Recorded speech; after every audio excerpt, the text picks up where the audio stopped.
Welcome to Beyond the Box. Our guests are insiders that are now out and on our side, dropping nuclear intel and breaking it down just for you. And now it's time to introduce our hosts, Brenda Lankridge and Suzanne Haunt.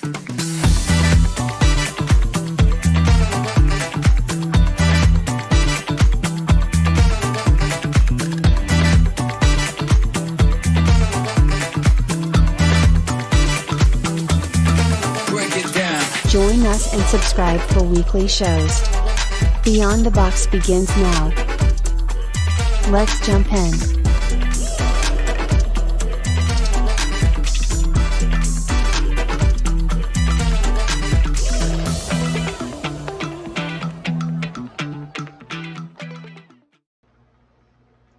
Hi, everybody. Boy, it's been a long week. Hi, Denise. Ivory. So Hey. I want to tell everybody we are going to have a fun show. Now, I really, really hate to do the things that we're going to do. I hate it. I do. But, however, people need to know what they're dealing with. And in what we do disclosure, we do truth telling, and there are some people out there that are really screwing that stuff up, and they're really causing a lot of havoc. I've got some surprises for everybody. We have a group of people here. I do. Brenda has surprises.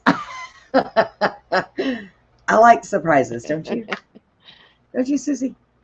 Yeah. Hi, Sherry. Yeah. Hey, everybody.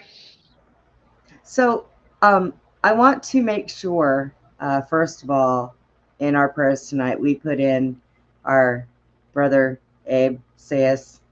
His mother-in-law passed away a couple days ago. I've been trying to get him on the show, but Abe's mother-in-law, she passed away. Okay. She was having a lot of problems and in and out of the hospital, I guess she finally passed away. But you know, he understands that she's in a lot more peace now, and she doesn't hurt like she did. So, you know, I mean, it's horrible when we lose family members. It really is. But Abe's taken some time off. Yeah. And well needed. But I want to make sure that his family, you know, his wife and their family is included in our prayers tonight. It's boy, it's been a week. I got chills. Look at me. Wow. Okay. But woo. But it is good to know that she is at peace now. So how you been, Suzy? I've been busy, and you've been busier almost, I think, from what I hear. I don't know if I've been busy, but I've been sneaky. I have been like, no, you've been busy. Inspector Gadget 2.0 over here. I know, right? Agent Get Smart, you know. Yeah, right. Right? Yeah. But it's been everybody's gonna love this story when we get to it. Yeah. Oh, I know. Yeah. So I've got but we gotta say a prayer. We do have to say a prayer. Yeah. We definitely have to do that. Yeah. Because we're fixing to tread into some water that might turn to mud, but what the hell? Let's do it. All right, Suzy. Right. Go time. Okay, Father. We know that you see everything and you know everything. And so with that, we have perfect trust and perfect, peace about everything that's going on. And I was thinking about you today, Brenda. I was thinking about that. You got bit by a snake, and there's a scripture that said, "And if a snake bites you, it will not harm you." And then you got poisoned, and it says when you get poisoned, it will not harm you. And you have been through so many weird things, and yet came through it like a shining light, you know? So I was just thinking that is just, you've been poisoned, you've been bit by the snake. I have not been bit by a snake. So I do not have that on my track record. Okay, you got me beat on that one, Brenda. That's a big one. I mean, a snake, just the copperhead bites all the way through your foot and he can't even No, hurt you. I well, mean, that's God. look at yes, and it is amazing sometimes. Well, you know what they say, when you harm a child of God, you don't succeed. So harm away. No, that's right. Right. And we put up Okay, with so I do ask I thank God that He has been really watching over you and protecting you, and I'm grateful for my protection, and I know each and every one of us that believe in God, and not the false God, because people throw the word God around. So Satan says he's God and all that too, but I'm talking about the God that tells the truth and cares and loves and isn't out to harm us and doesn't want any, blood sacrifices to prove his love. We don't have to do that with him. Okay. All you got to do is just believe in him. That's it. It's pretty simple. So with that, and, his greatest creation on this whole world is Jesus, I mean, we got Jesus on our side, that's the greatest. And so I just ask that Jesus be watching the show too. And and protect each and every one of us as we go into what we're having to talk about tonight, because it's going to enter into the enemy's camp and expose a lot of stuff. So we are going to step on the devil's tail, literally. Yes, we are. In Yes, Jesus' name, I pray. Amen. Yes, we are. Yes, we are. Okay. So, in case people don't know what we're doing tonight, I have a group of individuals that I have called on.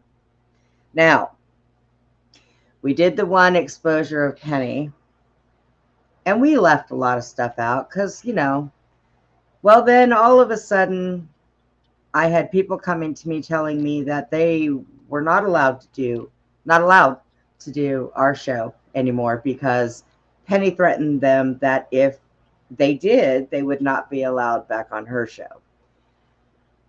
And that's the word they use too, is threatened. Yes. And if that did not burn a candlestick right up my butt, I don't know what did. So what we're going to do is we're going to bring out people, because Penny went and told all of her friends that she can't believe that anybody would say those things about her, that they're not true. Like the writings in her own words were a lie. So we brought in some testimony tonight. And first, let me go ahead and bring in Andy. And Andy was actually affected by this also, because when Penny used to do the show, she said that we had to have Andy off the show because he didn't say anything, which it's my show. If I want Andy just to sit there and pick his nose, then that's what he'll do. Hello. Hello. Hey, Andy. Hey.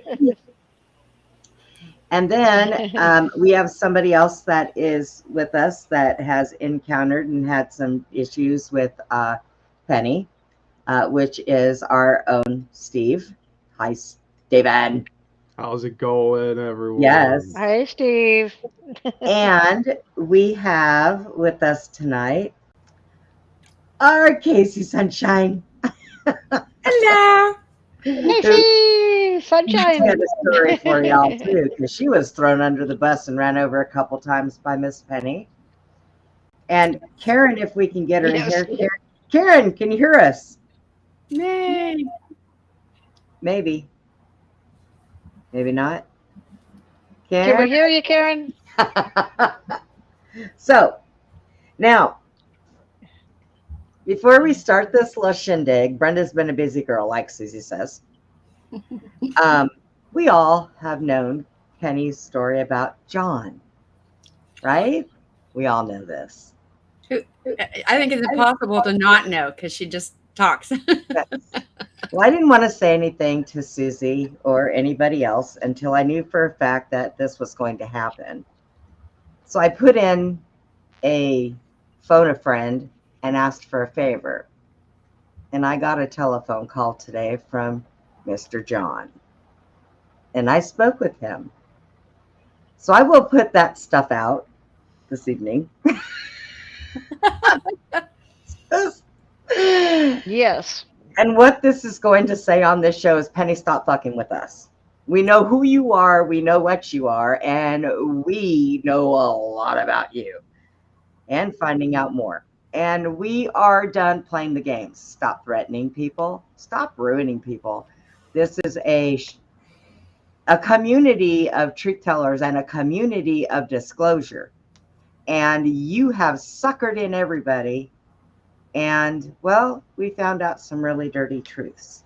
So hey, I've told you before, you want to come on and dispute this? Unblock your messenger from me. I'll send you a link. Go ahead. So tonight, I would like to start with Casey. Casey. You know we love you, Casey. I love you guys. We always have so much fun. Oh, I know. Right? You're great. Woohoo, Casey's coming on. Well, you know, as a child, my brother was a professional comedian, and so the one thing that I took away from, he worships Satan now. Unfortunately, he followed in my mother's footsteps, but the one thing I learned is that comedy is it's like the great unifier. So if you can just take life as it comes and just kind of let it roll off your back and laugh at yourself. And that is really kind of how I dealt with Penny, because, my experience was essentially I was introduced and I was told, you need to call this person. I didn't know anything about this person. I didn't know anything about her. And so I picked up the phone and I called, and I was on the phone for 3.5 hours. So that should have been like my first cue. That's like, okay, flag on the field. We have danger, Will Robinson. I'm serious. Like, who speaks for 3.5 hours? And it was me listening. Yeah, she did that with me too. The first phone call she made contact with, and it was over Tom Althouse too, when he was like getting rid of another host at the time. It's almost like she was a handler, and I still think so in many senses. Well, did she grill you? Did you get she wanted to know how to spell the name, your birthday, all of this stuff? Exactly. She couldn't find out what my last name Yasel was linked to in origin. Uh-huh. And the best she could do is try to say that my German family name on my mother's side was somehow related to the Nazis. It's like, stupid bitch. I've had enough of this crap. Well, at least she didn't call you reptilian. Yeah. Well, yeah, there's that. So we, during all of this, we're going to also try to make it kind of fun, because there are some serious matters here, but I actually find it kind of comedic that this person has got so many people entwined in her lies. Yeah, her life is not what she tells everybody.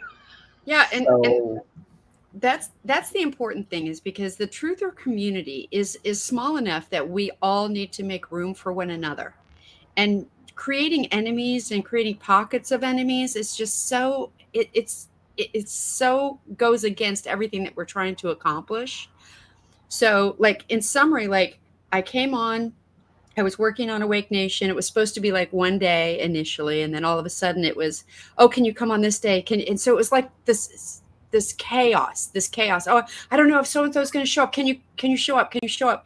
And so I'm getting up at like 4:00 in the morning, and getting ready so that I can be on, if she needs me. And so sometimes she would need me, sometimes she wouldn't. Sometimes I'm just a face on the screen and I wasn't even needed. And I would just be like, oh, I could have slept in. And then before I knew it, I was doing this 5 days a week. And then she announced, I did not ask for this. She announced, KC Sunshine, you're going to be an associate producer on Awake Nation. And I was like, I didn't even know there was such a thing. What? Very revealing here. And so all of a sudden, I was told, I was not like, hey, you're going to be an associate producer, and but no, it was announced live that I was going to be an associate producer, and then they sent me this admin login. So David went away on vacation, one of his many, many vacations, and I was supposed to log in. And I found out that the title came with a requirement to spend 20 hours a week on Rumble deleting negative comments. Oh, Wow. So I was already on the show every day for free, just 20 hours. Yeah, an additional. So you got to understand, I have 5 sons with muscular dystrophy that are grown, but I run a business. And I work, in addition to a full-time job, I do volunteer work with survivors of sexual trauma, and I have for 29 years. So I already work like 65 hours a week. Not if you're working for a Penny Shepherd for free. Yeah. And so that's what I told her. I said, Penny, I don't have a spare 20 hours to just sit there and log in as an administrator and sit there and delete negative comments. I said, can't you get somebody to do this for minimum wage? Which was just kind of a joke because they don't pay anybody. And I think I was the only person that would show up every day, and I wasn't selling anything. So there was no money to be made for me other than to be there, to expose truth, to bring people along, to help God's children. And that's why I was doing it. It was just like, we need to know the truth about Satanic Hollywood. And that's my shtick. It's always been my shtick for 29 years, to expose Satanism in Hollywood and the fact that it permeates every other element of the control systems of planet Earth, has just been, kind of a shock to me, because I thought it was just Hollywood. And so then when I did not step up to work another 20 hours for free, then I was berated live. So I had brought several people to the show, and they were watching it every day.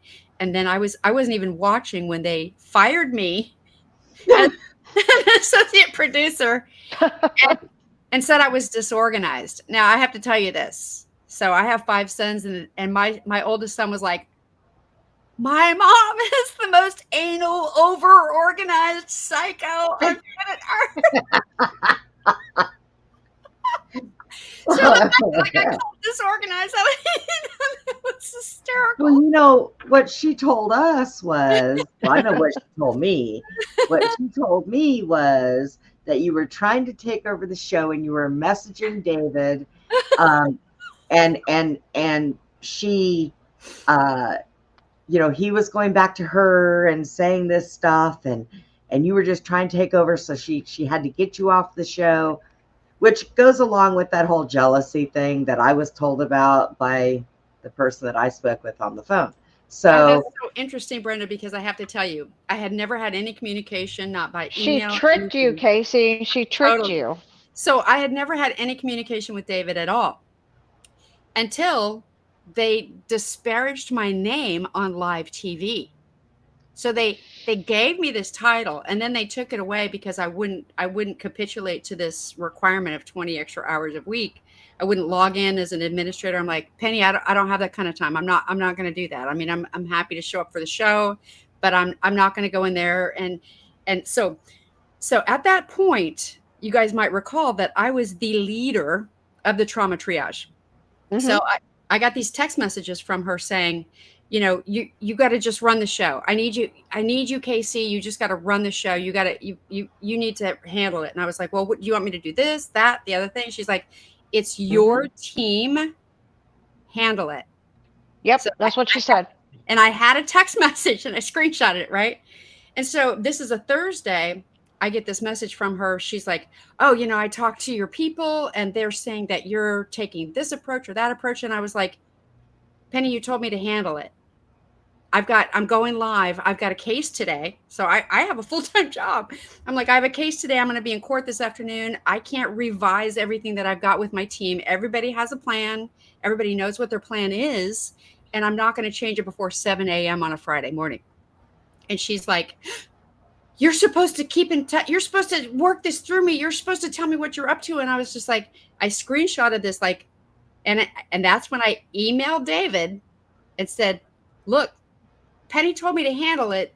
And now she's telling me that I'm trying to take over and I'm doing what she told me to do. And it's like, it's less than 24 hours before the show. And I'm like, Penny, you're going to have to trust me because everybody's got a plan. I've got it all organized. And so, and sure enough, we had the show. She was furious that I actually did what she told me to do, which was to handle it.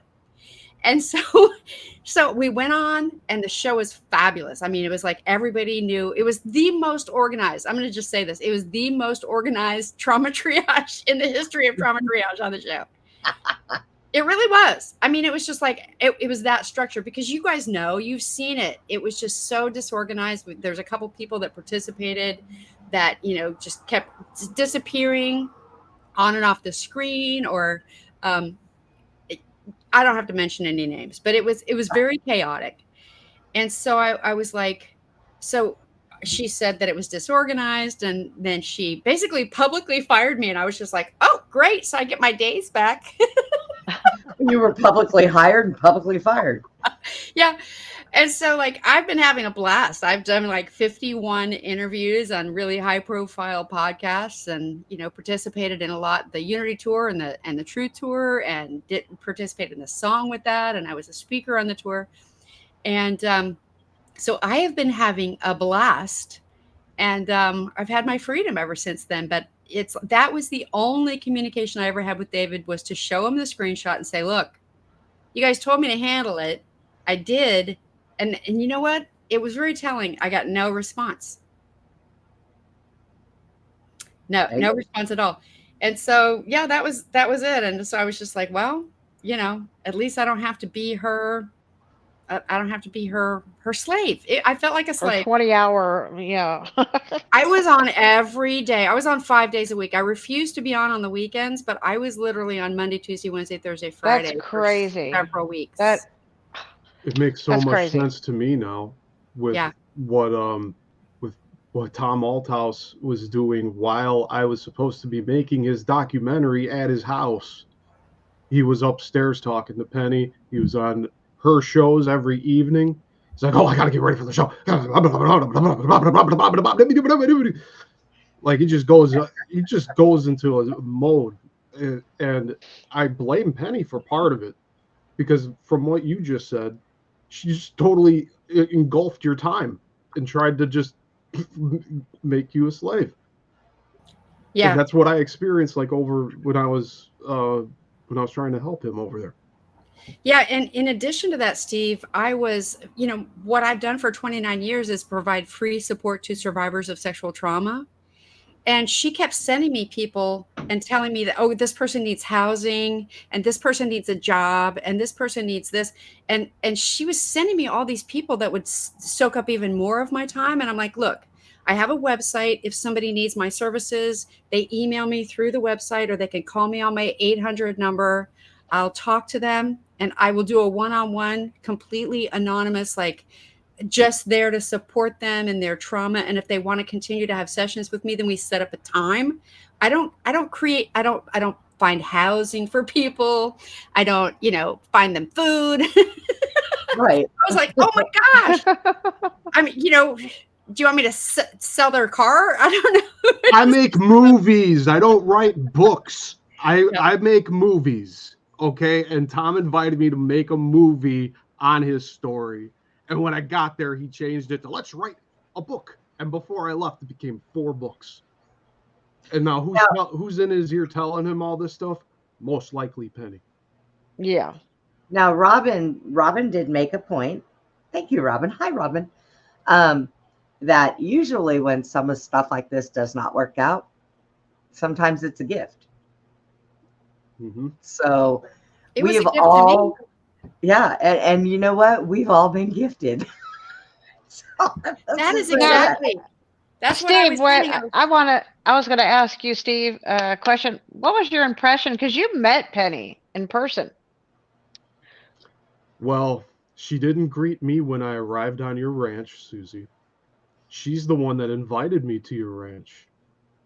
And it was on my way back home from leaving Tom's, which I ended up doing a rental car because Tom almost lost his mind trying to buy me a plane ticket. And I also wanted more control over my journey back. And I got to spend an extra night at the ranch. But my first impression of Penny was she's really caught up in everything she's doing, but she doesn't even have the time to walk out of the house and say hi.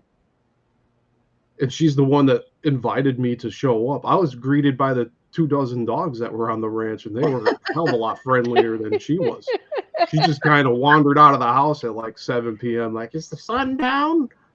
Like, I don't know what the hell's going on with her, but she was really like preoccupied, I guess I'd say.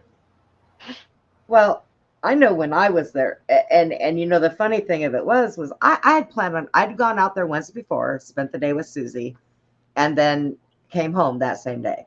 And it really hurt me because traveling for me is kind of hard, and it's a 10-hour round trip to Suzy's and back, and plus the few hours that I got to spend there. So I had planned on maybe going back and, you know, spending a weekend with them. And Penny said, well, we have all this time off.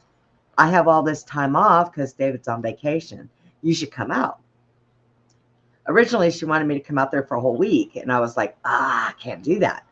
You know, I have medications that have to be put together for me. I had, you know, just things Pets I have to have. I have pets, you know, I have to drag a shower chair with me. I have to drag, you know, I mean, it's such a pain in the butt sometimes for me to just up and travel, you know. Had I still had my legs, I used to just take off and go to Dallas for no reason at all to go see people, you know, I mean, no big deal. But, so I had told her, I got to thinking about it, got to talking to my caregiver, and I said, you know, Penny, I don't know if I'm going to be able to make it down there right now. But she got mad. She was mad at me. Well, that's not fair. You said you were coming. I was like, okay. So I decided, all right, I'll go for a couple days. I was there. I didn't even know about it. Yeah. I spent 2 nights and 2.5 days there. I left on the 3rd day. I didn't get there first day till like 5 o'clock, I think it was, in the evening time. So I spent that night there. And then the next day, most of the time when I was there, because my dog, I have a little dog. We all know how little dogs are. He's in an unfamiliar place. It's like having a child taking them someplace they're not familiar with. They make a lot of noise. He barked at everything because he did not know how to take the noises the dogs made. And Penny, when she walked across the floor, it sounded like there was atomic bombs going off because it sounded hollow and boom, boom, boom. So he would bark at it thinking somebody's knocking on the door. Well, after the first night there, he got used to it. He didn't bark at Roger anymore. He didn't bark at Joel. If Roger came in the door and stood in the doorway, he would bark and wag his tail because he wanted Roger to pet him. You know, he did the same thing to Suzy when she came over. The only one he consistently barked at was Penny. So I spent a lot of time staying in the room with the door shut. And anytime I went out into the other room to go into the kitchen to get me a bottle of water out of the fridge, I brought my own. Now, I brought my own half a case of water. I brought my own shampoo, conditioner, body wash, all that stuff. I brought all my own stuff. Okay. And had money in case you should have brought your own food.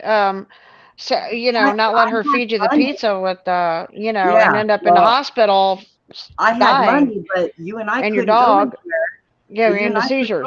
Because it rained the whole damn time I was there. So it's not like we could go anywhere, but I did have money. And I even offered it to her. She wouldn't take it. So, but it's just a matter of fact that then after I left, she told Suzy, "Oh my God, she was here for 5 days." And Suzy looked at her son and said, "How long was Brenda here?" So I was like, "I don't know, like 2, maybe 3 days."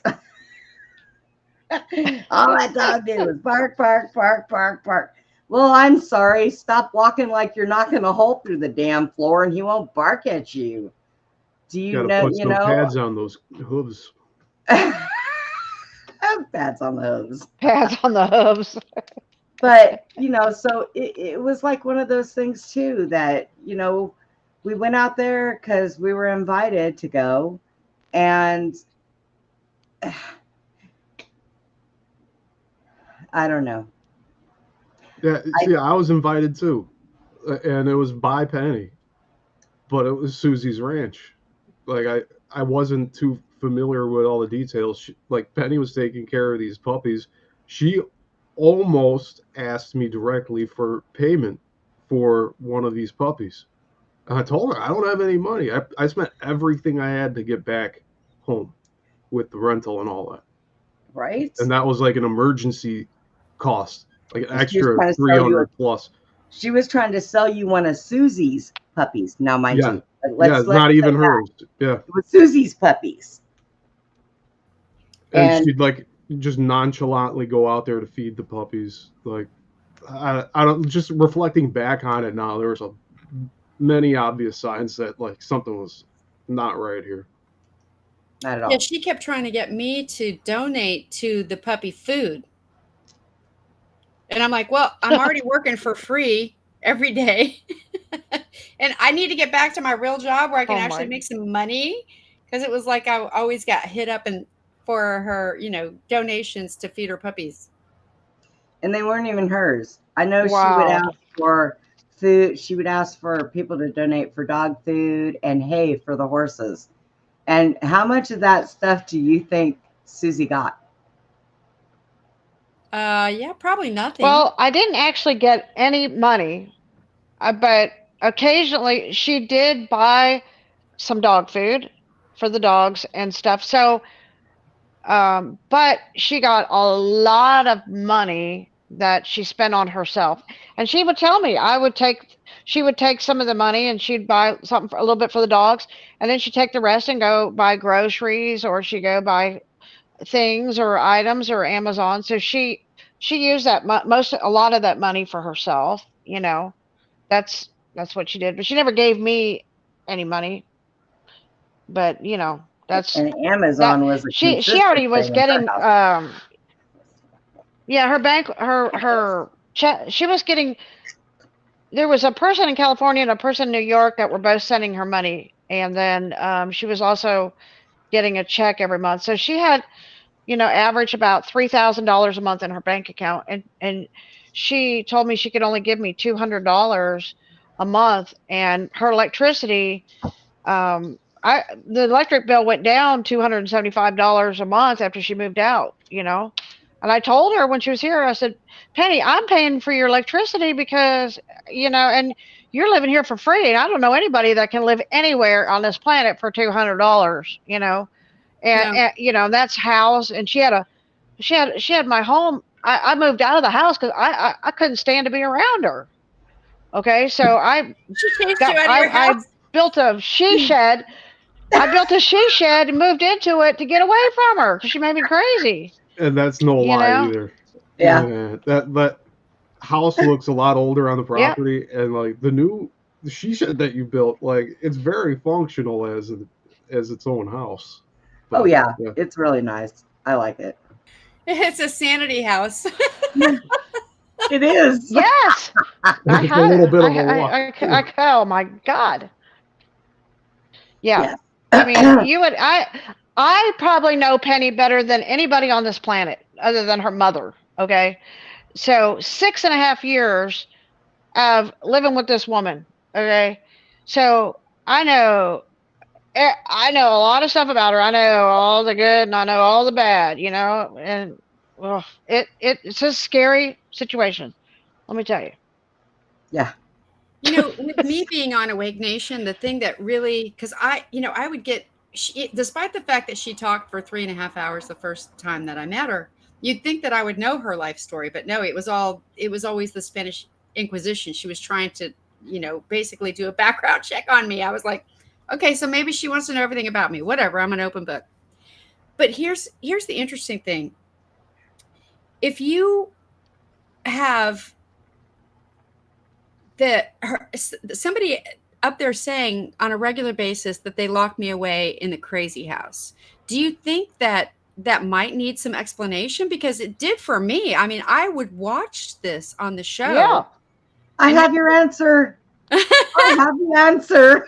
It would just seem like, at some point, yeah, please fill me in. Because I was just like, it was so embarrassing. It was so embarrassing. I'm like, you got to have, give me some information, some background, babe, please. So, are you ready to drop your bomb, Brenda? Is that what you're going to do? Are you going to drop the bomb now? I'm going to drop it. Okay, get ready, guys. This is a big bomb. I mean, Brenda shocked me with this one today. Okay, guys. So y'all be ready for this one. This is a big shocker. I called in a favor from a friend. And this But wait a minute. Wait. Everybody must know that a little bit, if the listeners too, about Penny Shepherd. Penny Shepherd grew up as a singer and had an agent and then Penny Shepherd ended up leaving that and going to her family in Illinois. And then the next thing you know, she's locked up in the crazy house for a year. So with that part of the story, now Brenda's going to tell you what she's got. So I called in a favor to a friend, and that friend got a hold of, per se, Mr. John, that she talks about all the time, for me, and gave John my number. So I was asleep, and my phone rang, and that's who it was. And I got up and answered that phone. So I had a conversation with John. He was very, very hesitant to speak about Penny because he said that he would just assume that her erase him from any part of her life, but he knows that's not going to happen. So I asked him, I said, I want to ask a few questions. I'm not doing this to write anything about you or anything like that. I said, I have questions for myself, and I think that you can answer them for me. So he told me, he said, sure, all right, go ahead. So I said, what started this whole thing with Penny?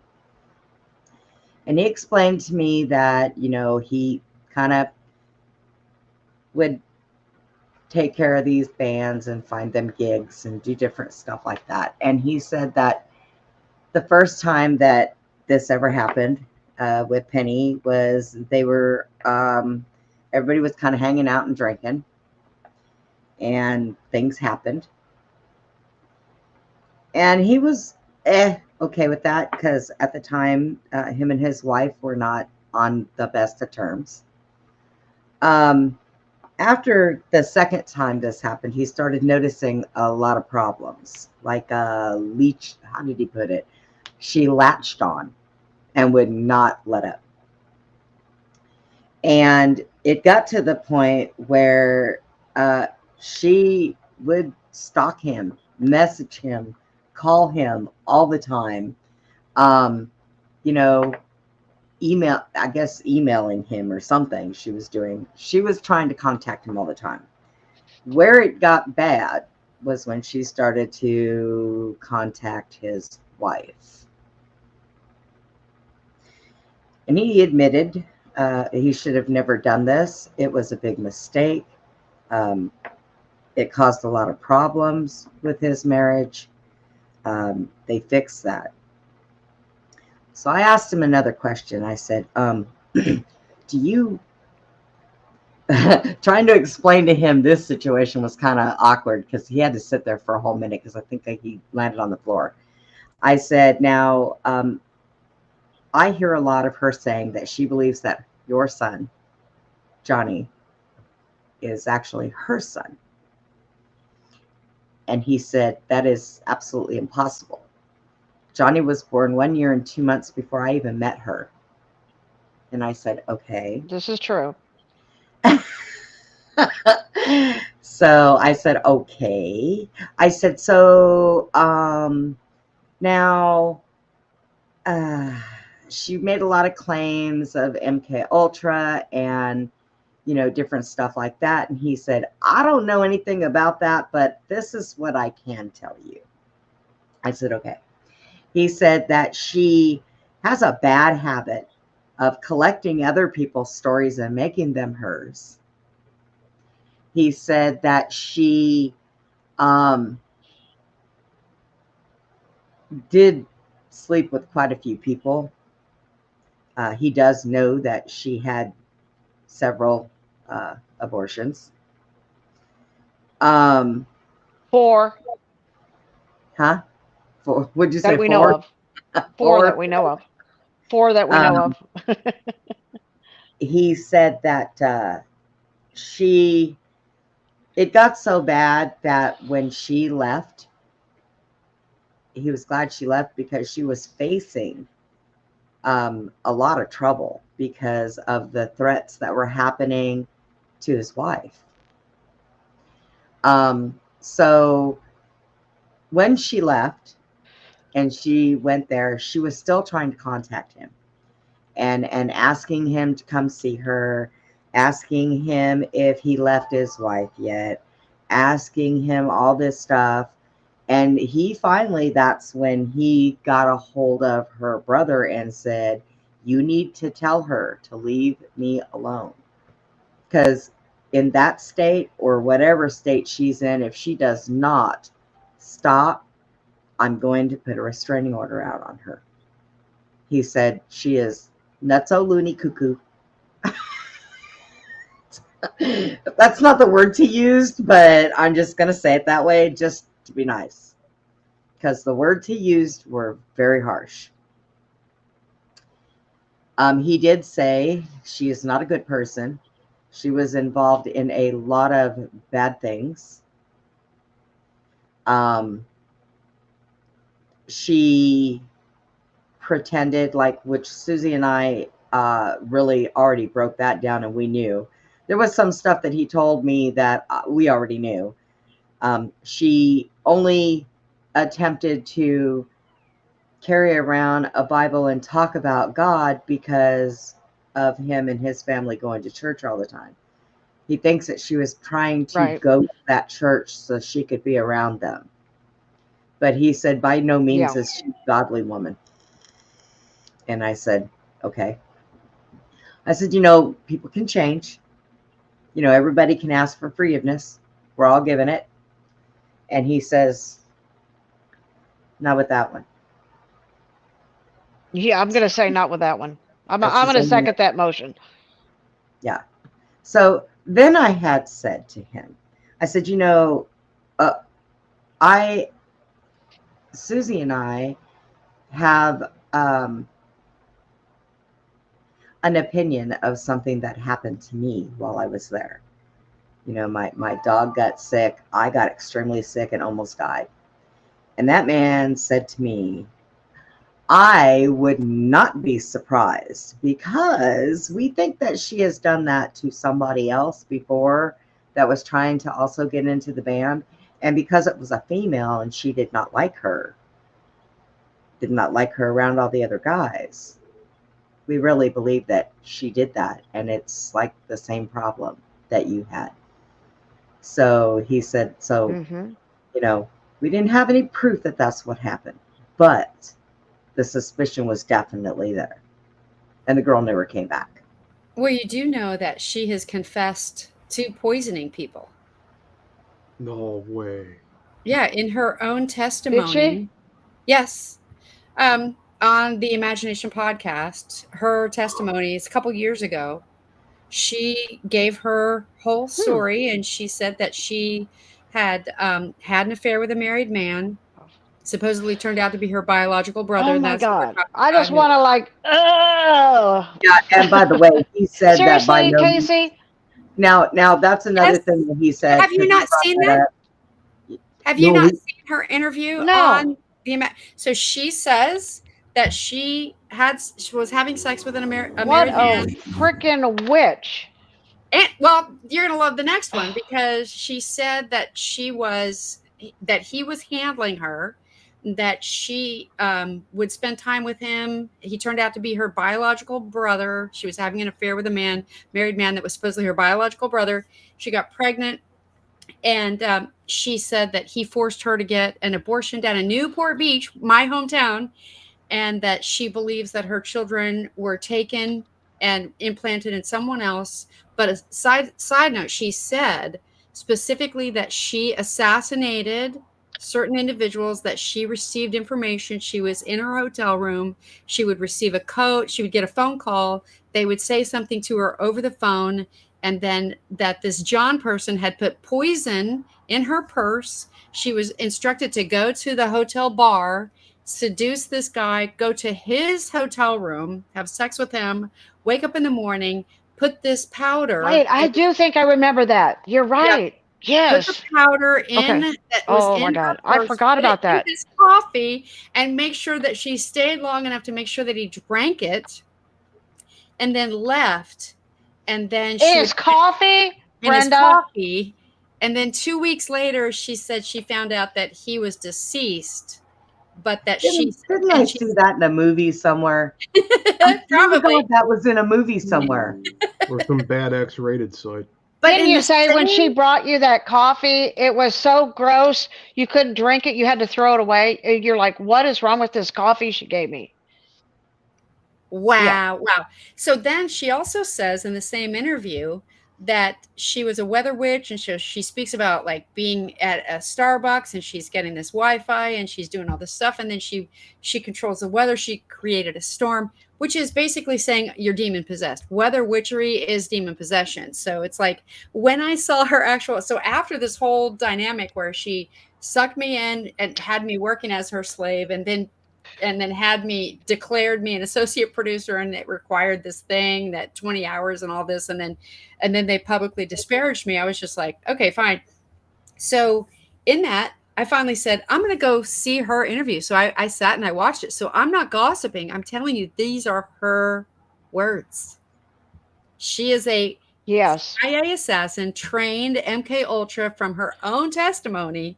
And she's trained in the deliverance of poison.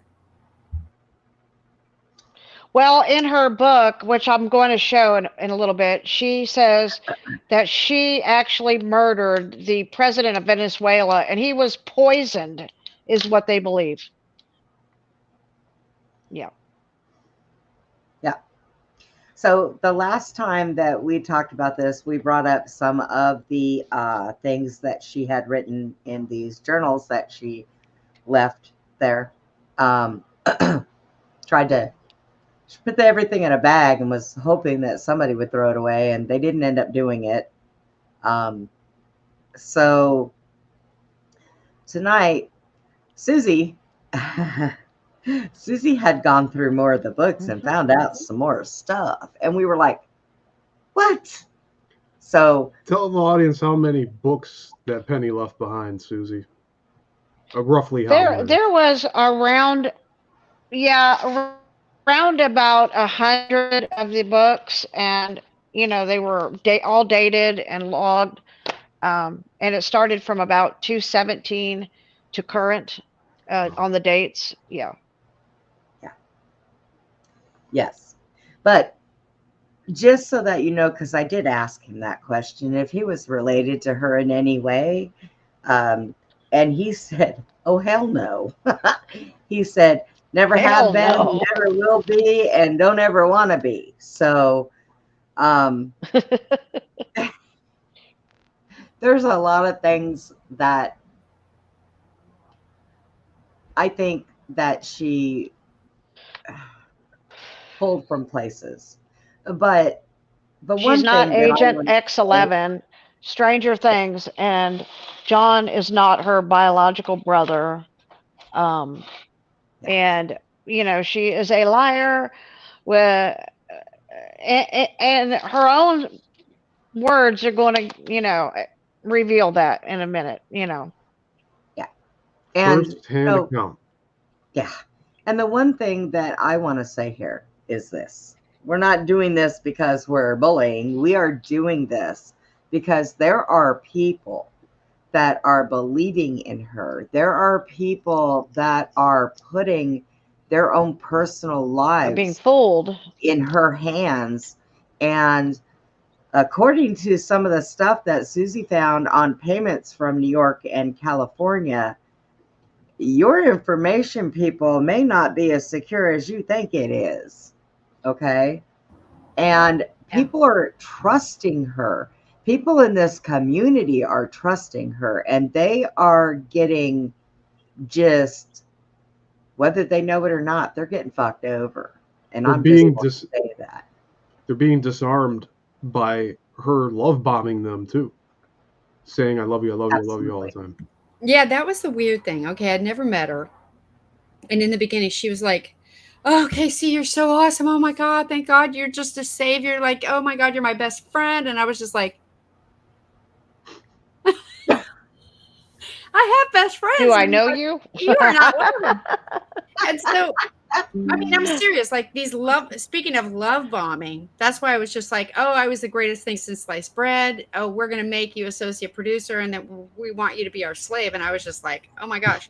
So I'm just wondering, like, does David know this stuff? Is he complicit? Does he know this stuff? Probably. I think that he is so snowed by her. And in some ways, it's almost like maybe there's an infatuation there. Because let me tell you, I watched David for a long time. David established that channel. I watched him way before Penny even went on there. And I used to love that man and his show and his guests. And, that man is what helped me get through the first part of me losing my leg. I couldn't go nowhere, do nothing. So guess what I would do? I would sit and watch the Dark Outpost, That's exactly what happened to me. Yeah, I was like, that's why I decided to go on there in the first place, was for David. Yeah. Yeah. And if David is listening, I have something to say, Brenda. If David's listening, I'd like to say this. This is what Penny told me about David multiple times. Penny said that when it comes to the Awake Nation and Dave Zublik and all that, that she's going to leave David after she gets all the people lined up that she's getting to make movies and stuff like that. David's just a stepping stone to where she's going. So he's just temporary for her, is what she told me many times. So watch out, Tom Althouse. Watch out, Brian Singh. Brian, Suzy and I love you to death. We really do. What happened was sad. Penny pulled you.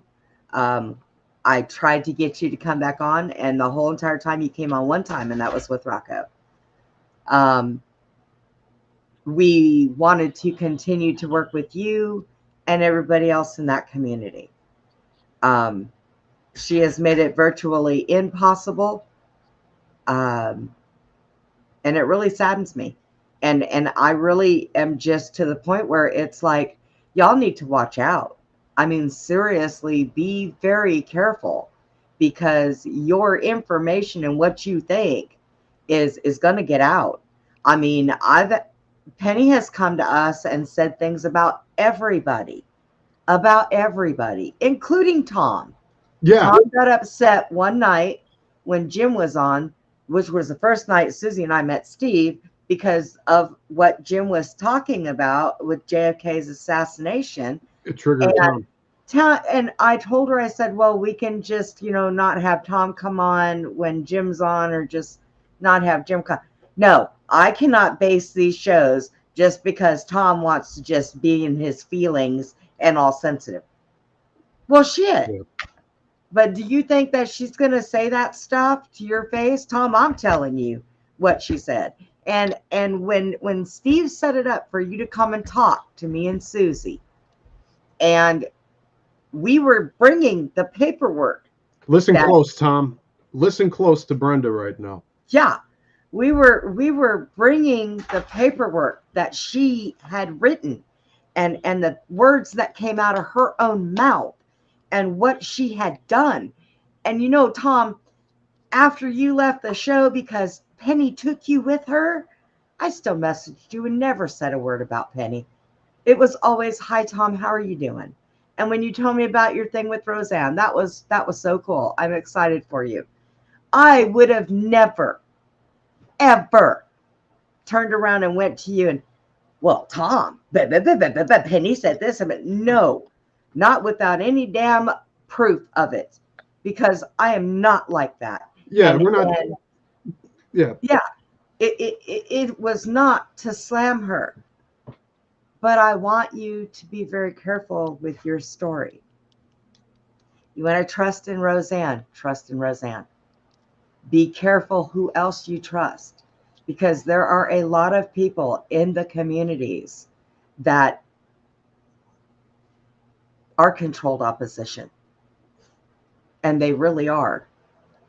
And I've tried to get you to come and talk to me and Suzy about this. Look, I'll be right out. I have no respect for Tom Althouse whatsoever. Okay, Not after what he did. I'm just putting it out there. I have Can no I talk respect for about- him. I do not respect him, and let me say why. Because he said he was going to come and talk to us, and he called Steve. We could hear everything he was saying. We could hear everything that Tom was saying through the phone, and Tom basically said, I don't trust anybody, blah, blah, blah, blah, whatever. But, you know, he had already, I had scheduled some stuff, and I had to change everything to be that night for him, because he said he wanted to talk to us. You set And a then he block of stood us time up, out. basically stood us up. Huh? You set a block of He time stood us out up, for him. and Yeah. yes, I did. And he stood us up. And then I heard the way he talked about us behind my back to Steve. I could hear the conversation. And he didn't want to hear anything we had to say. He didn't care about what we had to say. He didn't care nothing about what we had to say. He wanted me to in my opinion, all he cared about was getting his name out, his story out, and using Penny to get it out there. And so I have no respect for him, because he's not man enough to come and talk to us when he's the one that set it up. Yeah, And it wasn't us. He Can I elaborate he reached on out to us. Okay. Yes, Steve, hang on. Yeah. Go ahead, well, Steve. Go ahead. All right, so yeah, with what Suzy's saying, once Suzy revealed to me that what Penny was up to, and all of the journals that she had, and she was talking about Satanism and everything, it became this whole thing. Like, Penny at the same time was taking, I hope Suzy's okay. Penny was taking Tom and trying to break him down, saying that he's psycho and all this crap, and having other people on the shows going, and the trauma triage unit, there's people that's strifing with him on there, and he didn't know what to do. And I'm like, all right, Tom, well, I have the truth here from the source, from the landlord of Penny, which is Suzy, someone who housed Penny for nearly 7 years, and she has something to share with you. And he's like, okay, let's do it. By the time that the whole setup where we were going to sit here and talk backstage, when that time came up, he got cold feet and he called me, and I didn't know that Brenda and Suzy could be hearing what he was saying to me, but I had him pretty loud on the phone. But they heard everything that he was saying. He just groveled and said, no, I want to hear the truth from you, Steve. I want to hear it from you. I want to hear it from you.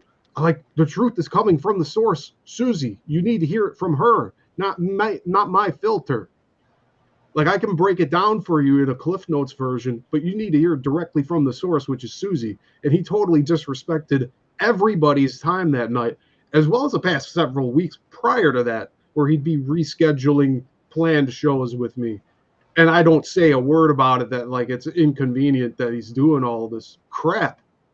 And then he's using his sons to hide behind his infallibilities, where he goes out there and I have to take care of my son. That became a go-to excuse, where I'm like, all right, man, I'm not going to challenge that at all, because time with family is important. But when you say you got your planner out and you're putting stuff down in a book to prepare to be on shows, and then you don't show up or you say that something came up. He's done this several times. He made me wait over an hour the first time that I interviewed him, and this is like 2.5 years ago. And then there was other times where he would wait until a half hour before the scheduled show on my channel, and then he'd say like, "Oh, I can't do it. I can't make it." And I really believe like he ran from Walmart, which was like over an hour away, because he was scheduled to be with me, and I called him out on it. Like, you need to be on this show, pal. Like, you set aside time just like me, and we're going to be on here doing this, or you're going to let my viewers hang out to dry. Because I keep saying that we're going to go on, and then I don't have live viewers. It's like maybe 10 people at most on a 2,000 sub channel. And like, I don't know what he's thinking. Like, he makes plans before he tells other people that he's already made plans with, that the plans change. And then we're just supposed to accept it. And a lot of this, I think, was occurring because Penny's in his ear constantly, just like what Casey said, 3-hour phone calls at a time. Same thing happened with me. When Penny called me the first time, it was because the Emma Show with the Imagination podcast broke down between Tom and Emma. And I have a little information on that of why that probably happened.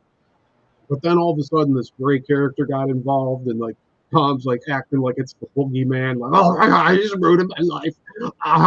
And I'm sure he's saying the same damn thing about me right now. "Oh my God, Steven, I trusted him, and now he's on Brenda's show going and talking bad about me." He can't take criticism. And the same thing with Penny. Like, neither of them at this current time are stand-up people.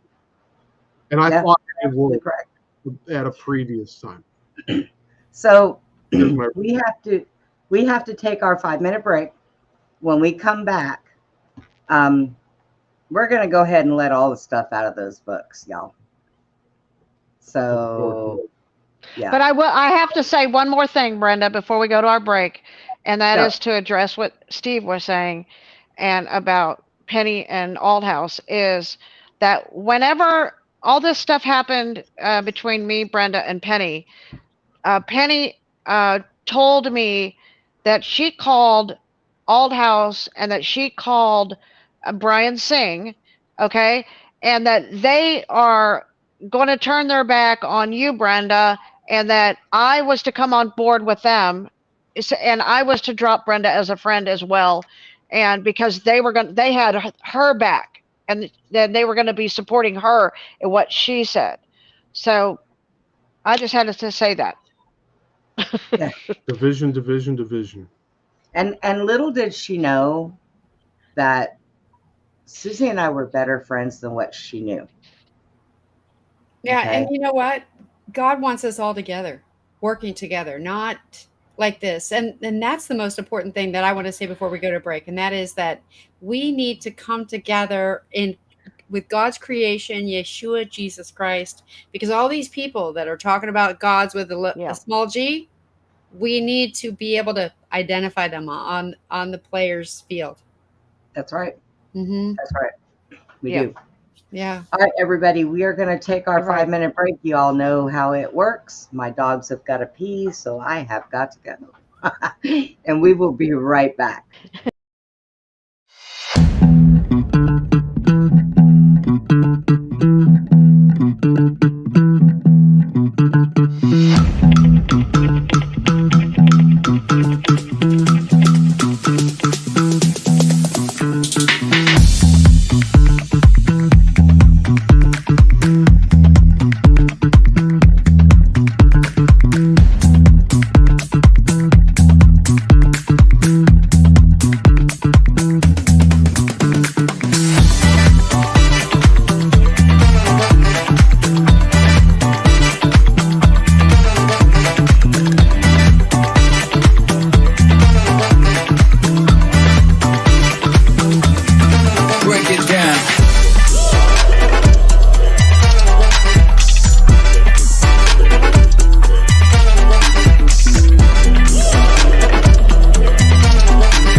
wreck.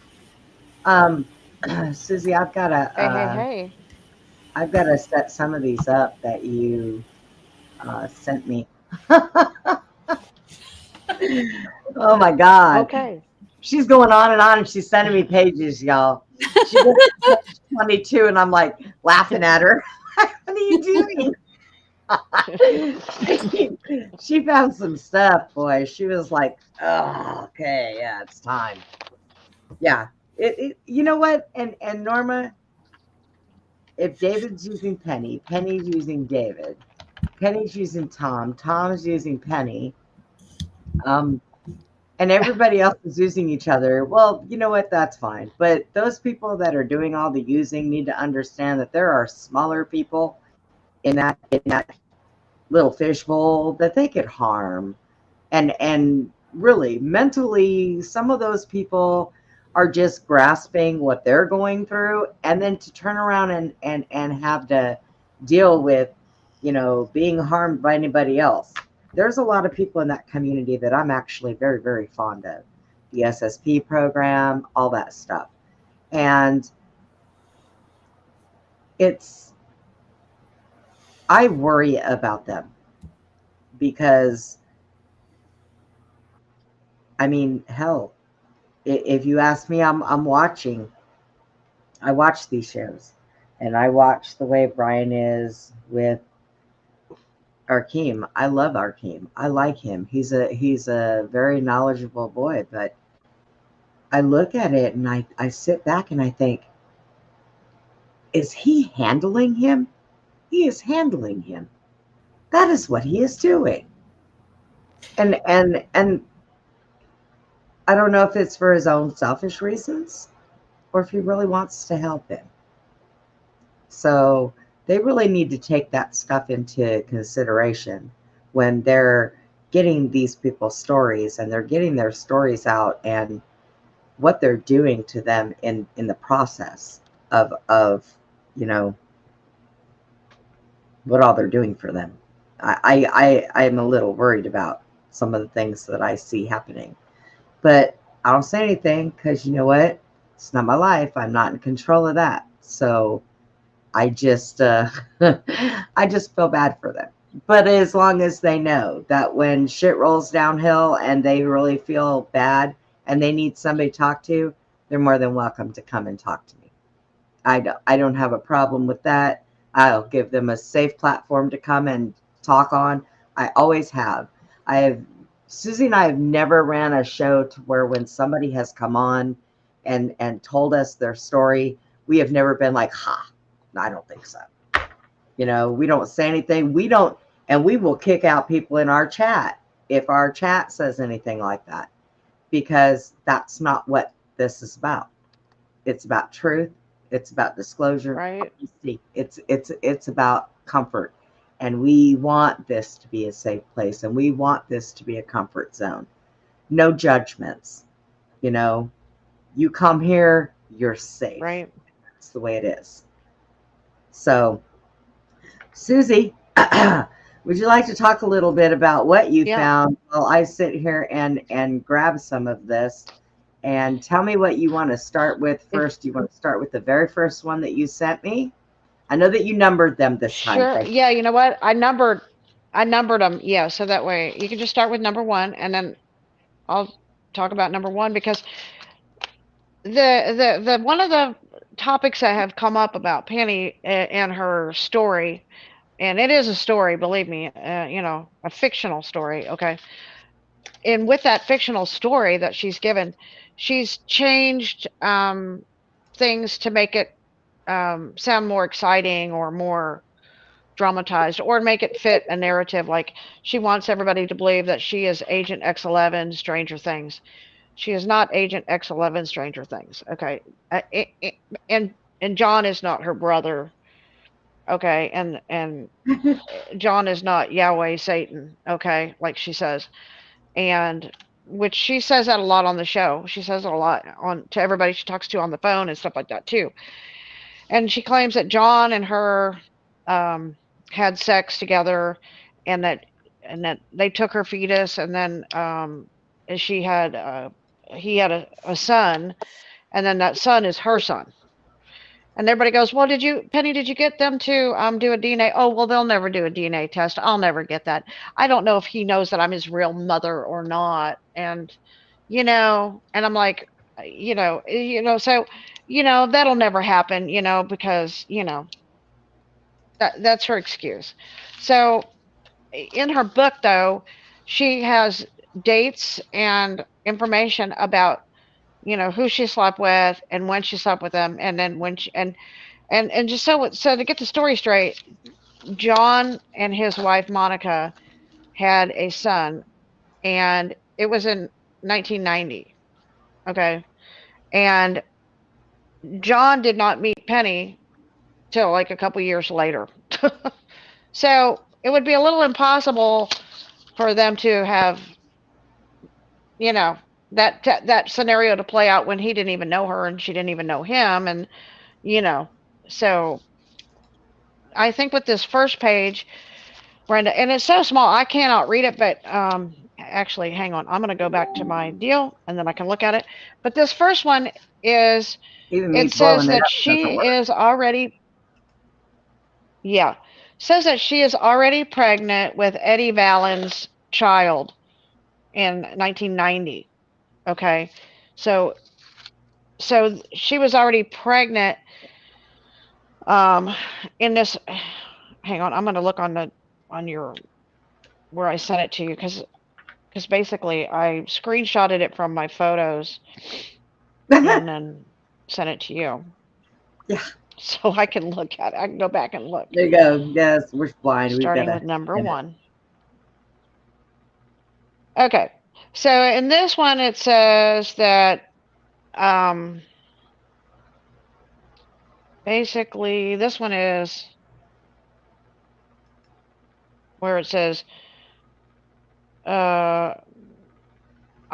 Steve, and I'm pregnant with Eddie Vallen's child. Okay. And then she was with Mike for 6 months in Vegas. Now, that was in 1990. And then it goes on later to say that it wasn't, I think on that page, it doesn't say the year, but basically she's saying that she got pregnant with one of the band members' babies. And on another page, she says where she goes to the Planned Parenthood and aborts the baby, where she aborted all her children at. So we'll get to that page, but go ahead and go to number 2. Number 2. I'm over here trying to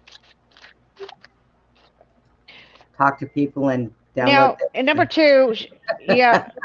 This one, she claims that she writes, she breaches the protocol, being a CIA agent, for sleeping with a married man, which is John.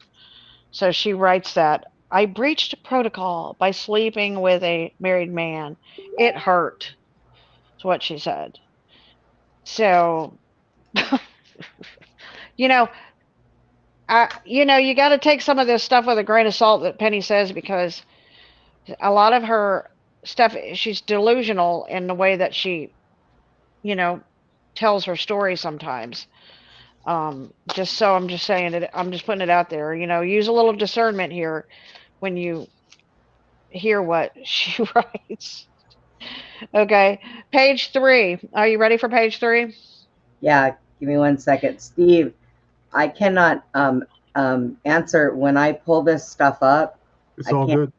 Yeah, it's actually, I could read it just fine the way that you have it displayed right now. So, I mean, just for sake of flow, this is just fine. All right, hang on.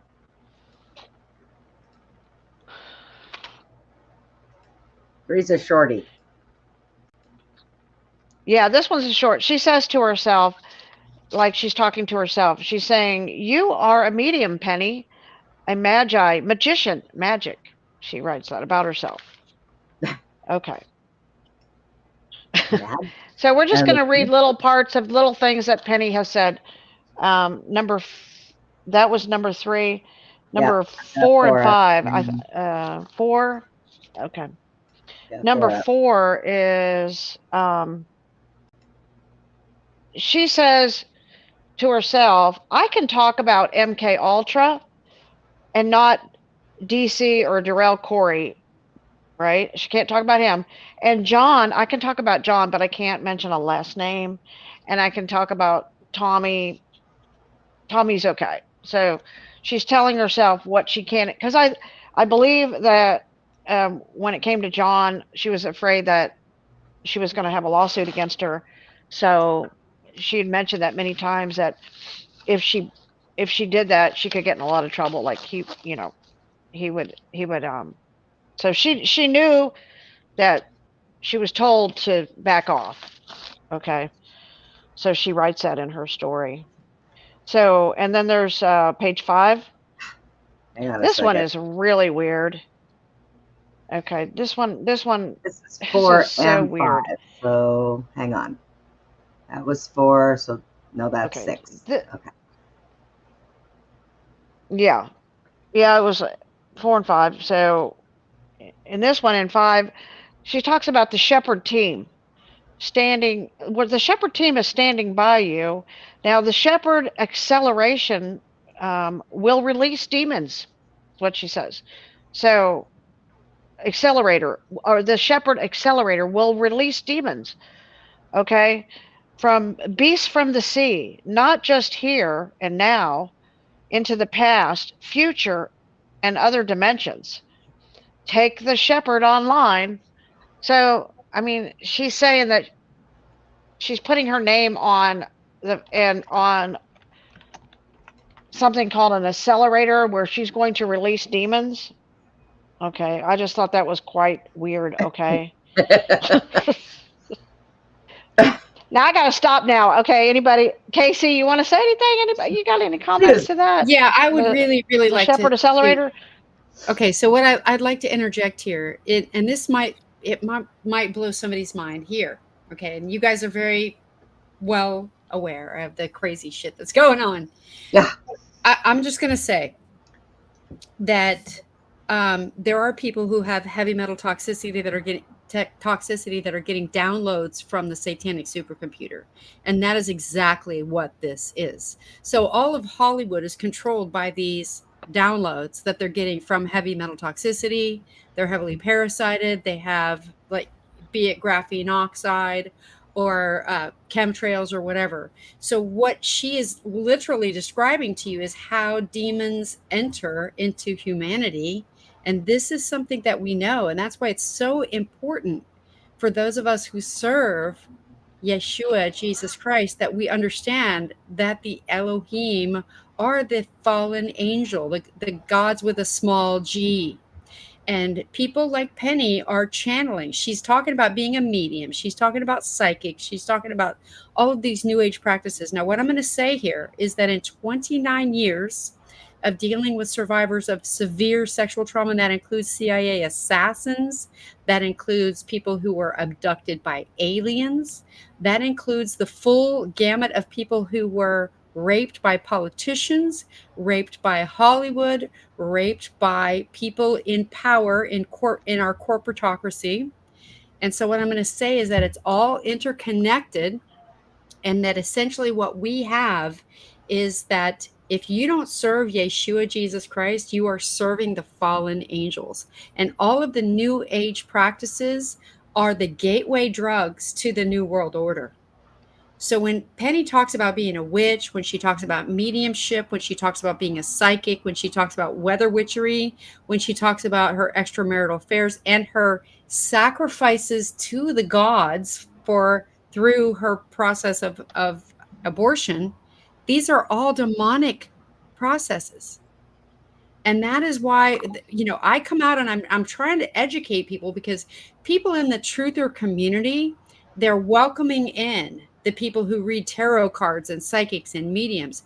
And I am throwing up a big warning sign and say, listen, for 29, almost 30 years, I have been talking to people who are in the secret space program, who have been abducted by aliens, who were raped by politicians, who were raped by CEOs and Hollywood, molested and trafficked through Hollywood, you name it. They're all interconnected. It is fingers of the same hand. of Satan. And so when I come forth, I'm like, we're talking about Satanism. We are talking about aliens. Yeah. Okay, if you think about the people who run our planet, the people who run our planet would love for us. They would absolutely love it if we completely dismissed the existence of demons and we just thought that they might be influenced by aliens. But no, they are demon possessed through psychic mediums, through all of these new age practices. And the reason that I know this is for almost 30 years, people have been telling me that when they're abducted or when they're raped or when they're tortured or when they are split into multiple personalities, that the common denominator is that these new age practices are employed, and people who come out of that torture, they actually believe, and this is my mission right now, girls and ladies and gentlemen, my mission is to awaken the masses to the fact that you cannot dabble in new age practices and think that you are not going to encounter demons, because that's where we are. You either come out with a full revival and you serve Yeshua, Jesus Christ, for the benefit of God's children, and I mean all of God's children, or you will get trapped. There's not an ascension. That ascension trap is literally bringing you into fourth dimension. You can't get the fifth dimension through unless you go through the fourth. And that's a trap. If you are not a person who has a personal relationship with Yeshua, Jesus Christ, you are going to be influenced by these. And that's what we all need to be aware of right now. If we are dabbling in any of these things, we are being deceived and we're being pulled into Satan's realm. And I just am to that point where I cannot sugarcoat this anymore. I just cannot do it. So I've had this conversation, and I'm just gonna put it out there. On the Unity tour, so you know Tom Althouse, who I love dearly, and I'm gonna tell you, Tom's story is very, very consistent with other people that I've encountered in Hollywood. What they do is they bring you in as a victim. They steal your artistic capabilities. They give you downloads so that you can literally write screenplays and movies for the satanic cabal. And then through these downloads, you actually write the information, you have talent like Tom has the ability to put it into words and make it into a screenplay. Then they steal it from you, put it into a documentary, show it to the world, and then delete you and destroy your life. This is what the Satanists do. So what we're dealing with when we're dealing with the likes of the person that we're talking about people who serve Satan, whose souls have been captured by the fallen angels, and through every practice of mediumship and witchery and all of these new age practices, they are trapped with the Elohim, the gods of the fallen angels. And the only name they fear is the name of Yeshua, Jesus Christ. And that's why I know. I mean, I have worked with so many people who have multiple. I've had one who tells me he is a he. He has a male voice, but he tells me he's both male and female, and he has 800 alternate personalities. Jeez. And yeah. Wow. So in working with these people, you know, I used to be very open to tarots and angel cards and things like that. And what I came to understand is you can't dabble in this. You have to park yourself at the feet of Christ and make sure that you're telling people there is only one way to avoid Satanism, and that is through Yeshua, Jesus Christ, the Son of our Creator. And that's the only way. And we have to unite humanity around this, because anybody who's dabbling or just swimming in these waters, it's a really, really dangerous place to be. And this is something that I brought out at the Unity tour, because they brought Tom Althouse onto the tour, and they really disrespected him. I was very upset with the way that they brought him on to tell his story, and then they were very disrespectful to him, and they gave, you got 30 seconds, you got 15 seconds, and it was like his story had no emotional impact on humanity. And then they had all these people that were peddling new age practices. throughout the tour. And, I came in and I was like, hey, do you understand that we're battling Satanism, and anything short of a revival with Creator God, parking yourself in a personal relationship with Yeshua, Jesus Christ. That is the only thing these demons fear. And I'm just telling you, I'm going to be 60 in 12 days, and 60 years of my life, I have been exposed and tortured by these Satanists and these people who worship these demons. And that's it. That's the only name they fear. That's it. I'd like to weigh in on this. Yes. I have two points to make. So, firstly, Tom Althouse made a point, even when I was visiting him, that he had the Immortals script idea channeled to him by God through God. And from what you're saying, how they stole it from him after the fact, like, lines up perfectly with all that stuff. Now, the second thing is, I was dabbling in tarot card reading. I haven't done it since the last show that I did a little preview with here with Brenda, and I was spot on with everything, but like, it's not me.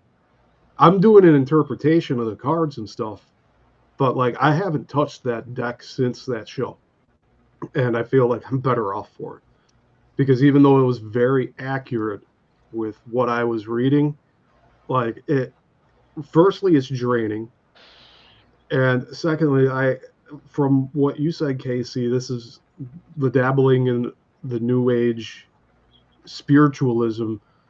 It's so open to interpretation. They need our vessels to give these interpretations of the cards.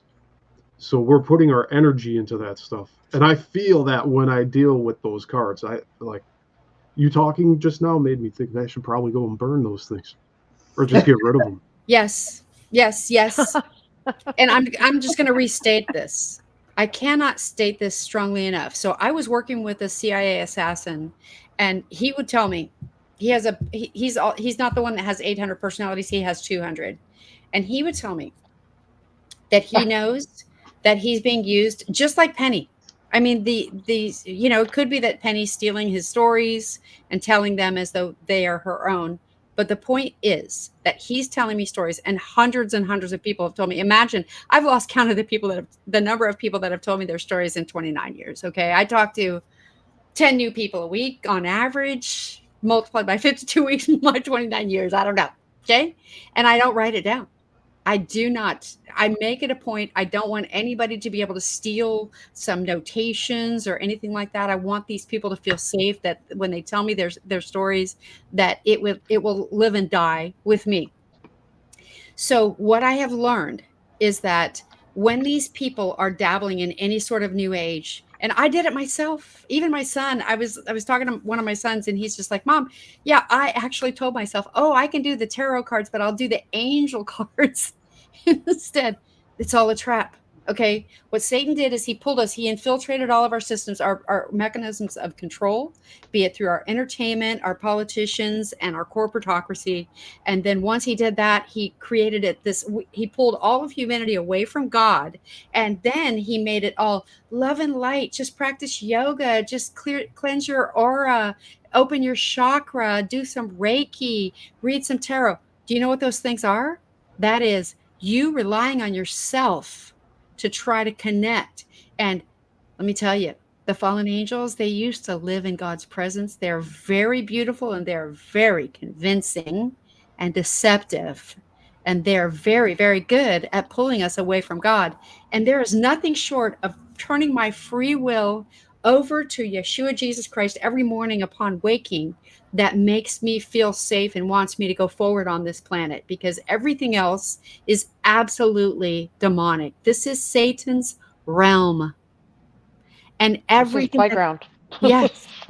And everything that's going on, we are witnessing this. So even in the truther community, I've encountered a lot of blowback, because when I was on the Unity tour, I was like, hey, you got Penny Shepherd and David Zublik coming on, and do you understand that she is openly admitted to being involved in white witchery as a CIA assassin? Do you understand that these people are interacting with Satan, the fallen angels. It's like a game. It's like oh, this is all fun and games and ha ha. This is what they wanted me to be, and this is what I've been, and and it's all like an act. The way she shares her story, Yep.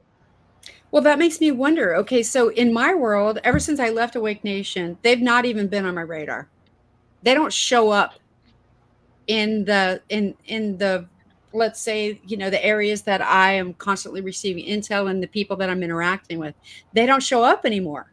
So I don't even know if they have any relevance left. But I will tell you that I'm absolutely convinced that is not somebody that I want to interact with. Right. It just isn't. Not at all.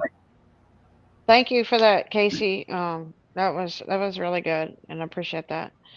And yeah, we all need Jesus. We need a lot of Jesus. But one of the things I was talking to Monica B used to come on the show all the time, and Penny kind of like outed her too. And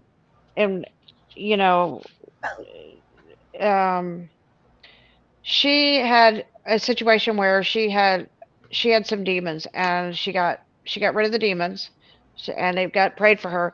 Once she got rid of the demons, Penny didn't want her back on the show anymore, which go figure, right? And she was speaking out. She was speaking out against the Galactic Federation of Light, demons, and stuff like that, as well.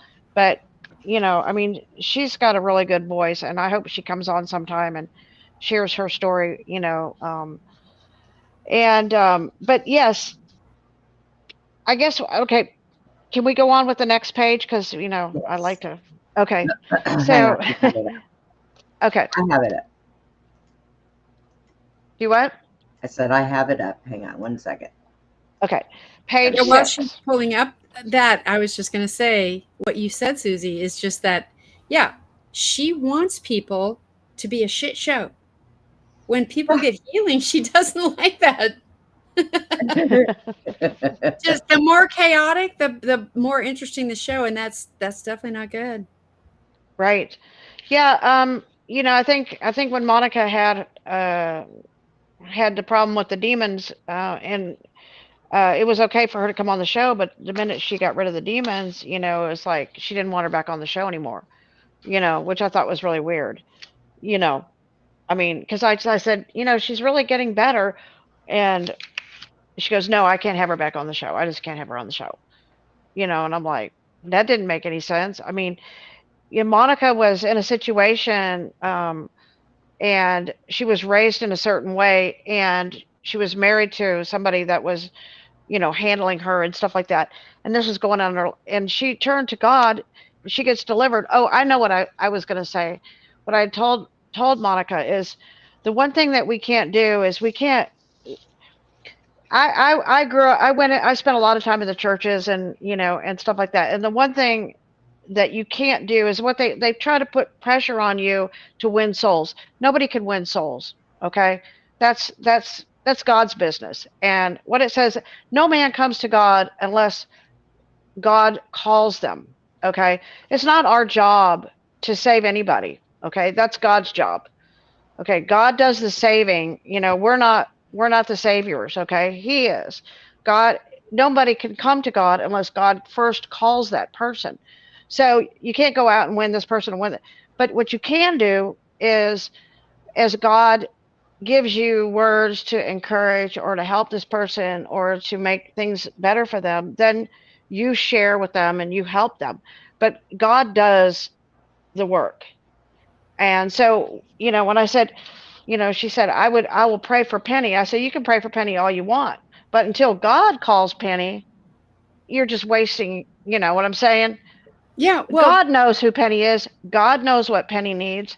And that's between God and Penny. And that's not our job or our business. It's not our responsibility.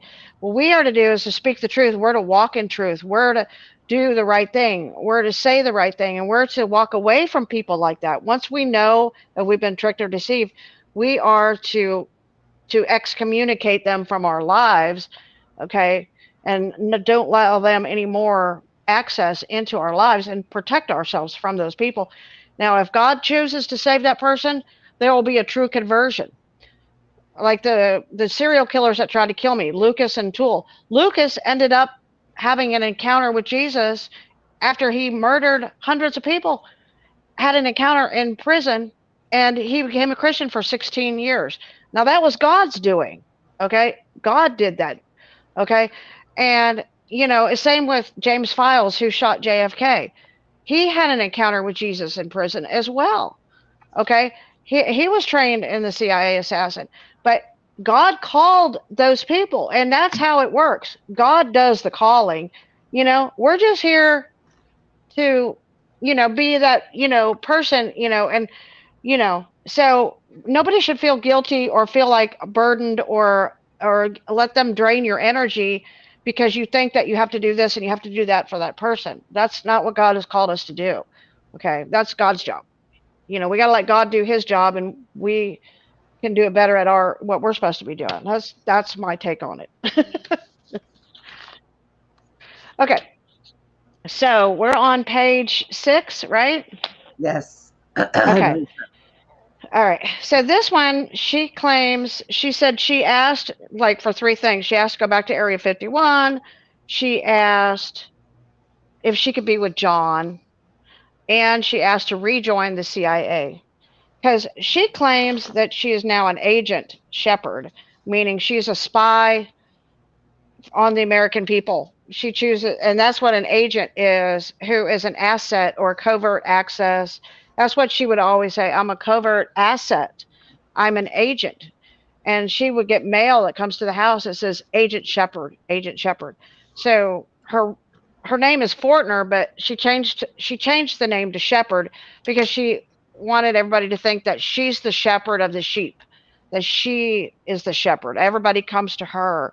She tells them what to do. She guides them. She corrals them and herds them in the direction they're supposed to go because she's the shepherd, right? I don't know if I shared with you guys that I have this theory that in 1943 they took out Nikola Tesla. Then in 45 we bombed Hiroshima and Nagasaki and ripped open this giant wormhole. Then 1946 we brought over the Operation Paperclip scientists. And then 1947 we have all that technology that dropped out of the sky at Area 51. And so that's a really short period of time. 1943, 45, 46, 47. That is where they were hybridizing humanity in these underground military bases so that they would have pilots to man these ships. You didn't want to put like a regular human in a ship that they, that was going more than 9G because that would cause the human biological human to disintegrate. So they would hybridize them and then put them in these ships. And then they had, of course, all of these crashes because they were experimenting with them. So there's a lot of like scientific fact that's backed up by this, but you have to know that the CIA is completely and totally committed to a demonic form of torturing people in order to learn these methodologies. And so for her to want to go back to Area 51, want to go back to being an assassin, because the CIA is, their business is assassination. Then right, Lucas and Files both said they work for the CIA. And that's why some of them can't come to Christ, because most of them were child torture victims that were groomed to become shooters. So that much we know. And so many of them end up going to prison, realizing that they've just been like groomed, like my brother and I were. I was groomed to be a mafia wife and to bring people into like Diddy parties to become part of the network. So luckily I wasn't like at the deep levels where they were sacrificing children, but I do understand because I've seen so much of it in my own experiences throughout my lifetime. I've seen. Thank God. Yeah. Thank God. God had a different plan for you, Casey.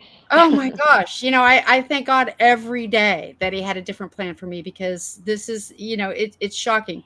But I digress a little bit, because I was going to tell you that assassin that I was working with, what he was told, and he knew that he was assassinating people in these alter personalities. But when they actually captured him and took him back to the base to reprogram him, they said, "You've been really sick, and that's been our fault. We've been making you sick because you kind of went rogue as an assassin.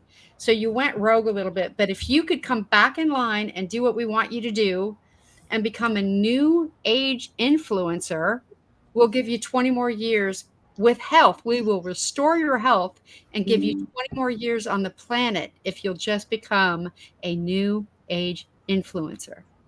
Wow. Yeah. That's crazy. Yeah. I mean, crazy, but it's all crazy, isn't it? It's all crazy, but you know what? It's all about us putting the pieces of the puzzle together. So when we all see it, it is the satanic agenda to bring down humanity. It's been going on forever. And Hiroshima and Nagasaki basically ripped open a wormhole that, you know, back in the day, we had to like really go through a lot of processes to be demon possessed. Nowadays, every, you know, 1 out of 10 people is probably demon possessed, because you've got the people that are born without a soul, people that are, you know, have killed their soul through toxic graphene oxide and other methodologies. So what we have to wrap our minds around that this is a spiritual war. And that's a really, really hard thing for people to understand. It's not about aliens. These are definitely demons. Very demonic world out there. It is. There is so much out there that's evil that it would shock most people. It really would, you know. But the good thing is that those of us who love God have Jesus and the righteous ones, should I say, if you want to call them angels, you want to call them whatever, that we have their protection, you know, and that's what keeps us from their spiritual attacks, physical attacks on our life, you know. So, I mean, because I have been rescued and saved so many times, I've lost track. Brenda has too. I mean, I'm sure you have too, Casey. You know. Yeah, I've been dead 8 times. They have stopped my heart 36 times, but I have been clinically dead, VTAC, VFib, or asystole 8 times. And that is exactly what they do. So I had this conversation with Louis Harms. He also is someone who's been dead several times. This is what they do. They try to take people, good human beings who understand death, because we have literally crossed that realm. We've been in the other realm and we've experienced that. And that's why I have bullshit radar. You can't fool me anymore. I've been dead so many times. And I've been tortured by so many demons, by being molested and raped throughout my childhood, that I'm like, I see them coming at me from a million miles away. I sense them, and I have this radar. And so when people start throwing things at me, I'm just like, no. And that's what we have to do. We really, really need a revival, because I'm going to even tell you, like, the whole reason that I got involved with the Truth Tour and the Unity Tour was because Carrie Cassidy took me there. And while I was at the Truth Tour with Carrie Cassidy in person, she asked me if I knew of an exorcist. So I'm just going to tell you, the Secret Space Program is people who are very, very deeply integrated into the demonic realm. Yeah, many of them I believe that. Yes. And you know, damaged. Yes, and a lot of people don't know that Carrie Cassidy was born on a military base. And, you know, that she gets downloads and she's psychic. But you know what? When people tell me they're psychic and they get downloads, that does not impress me, because what that tells me is if you're remote viewing, you're psychic and you're getting downloads, that means that you are inextricably tied to the satanic supercomputer. You have heavy metal toxicity. You're heavily parasited, and you are an instrument of the deep state. So deparasite and get rid of these heavy metal toxicities, because you are going to be an instrument of them if you don't see this. And that's my mission right now, is to wake people up to this deception. Now, I gotta say something. Okay. I have seen spirits since I was a child, very young child, even before what happened to me with Bush happened. Okay. They've always been there. I don't remote view. When I sleep, I know I leave and go places. I don't know what the hell I'm going or what I'm doing, but whatever it is, I don't need to be doing. I'm afraid one day I'm not going to come back. But so for me, it's like people will say, well, you're psychic. No, I'm not psychic. I have never claimed to be psychic. I won't read anybody. I get intuition feelings. Well, there are what they call, and this is the terminology too, Casey, that gets confused. Like there is 9 spiritual gifts, right? And so what happens is when you love God, it's very similar to the language that they use, but only thing is, you're either serving a good God or you're serving Satan. It's one of the two. And Satan has authority on this earth. He's called the God of this world, and he gives these gifts to them too. So this is the problem is that these things kind of get like muddied in the water, like when you're talking about it, and then people get a little spooked about this, but there's a gift of knowledge, a gift of knowing things, a gift of discernment, a gift of there's all these gifts that come from a good God as well. So, we get all fumbled up about the talk or whatever, but the problem is you either are a good person serving God or you're not. Yeah. I mean, it's, and I was going to say too, I'm pretty like basic. You, Brenda. I am like you too, Brenda. I have a high level of discernment, and I even went through periods of time where I was using that discernment, like I said, reading tarot cards and things of that nature, which pulls you into the satanic realm. So the important thing is that you have to see if someone, because people will say, I had somebody recently, one of my survivors said to me, like, Casey, like, are you telling me like these psychics were really accurate? And I'm like, yeah. You know what? Psychics who plug into the supercomputer and who you think you get out a Ouija board. No, you interact with these spirits. You think you're talking to your dead relatives. You are in fact talking to demons. Yes. Demons. And that's the most important thing. And also understand that the Jesuits at the top level of the Vatican II, that they have been captured. And why do you think all those children got molested or raped by priests? It's because they created an intermediary of all of these saints. So people who are channeling Archangel Michael and so on and so forth. You have to be really careful about that, because we have a direct line. We have a direct line to God through the Holy Spirit and through Yeshua, Jesus Christ. And they want to keep putting all of these instruments in our ways so that we cannot connect directly, but we have to throw them aside and say, no, these gifts are from God. So are psychics incredibly accurate? Yes. Are mediums incredibly accurate? Yes. Are entertainers in Hollywood incredibly talented? Sometimes I mean, it depends, because they could know certain things, but they do, but God is ultimately has the last say in everything. Okay.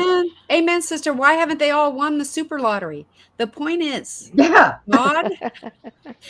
God is everything, and that the Holy Spirit and his son, Yeshua, Jesus Christ, is so critically important that, and people ask me like, Casey, well, how can you tell if somebody is like serving the dark side or the good side? I'm like, okay, I'm going to tell you, do they serve the children of God? Do they really love God? Really want to help other people? And do they treat people the way they want to be treated? Yes, because you, like Brenda and Suzy, I love you too, because you guys have a pure heart, and I met you through Penny, and I'm so grateful that I met you guys through Penny. Likewise. That's right.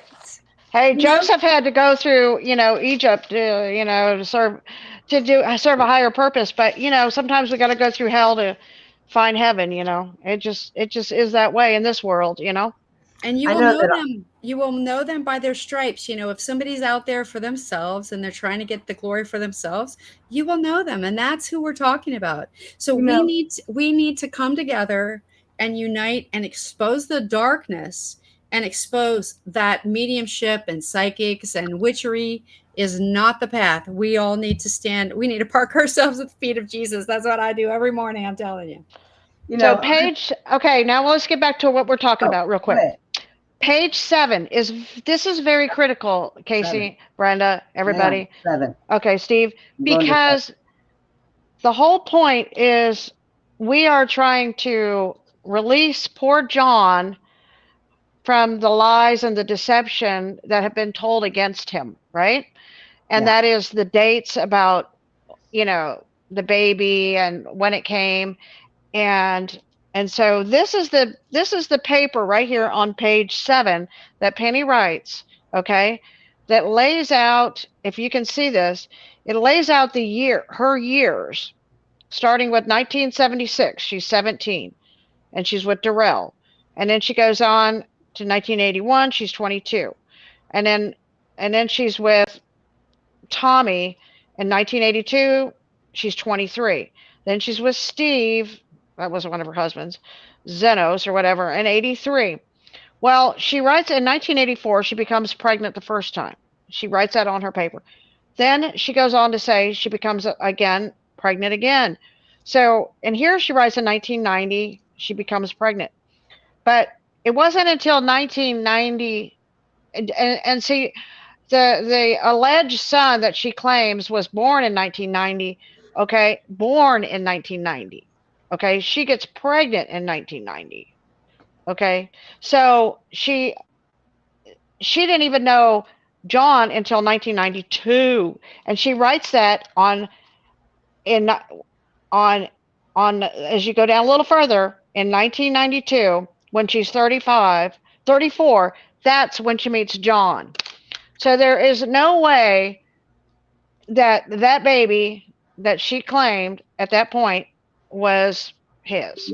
And there's the proof right there. So there in her own writing, she goes on to, and then there at the bottom, she writes in 2018, she was incarcerated.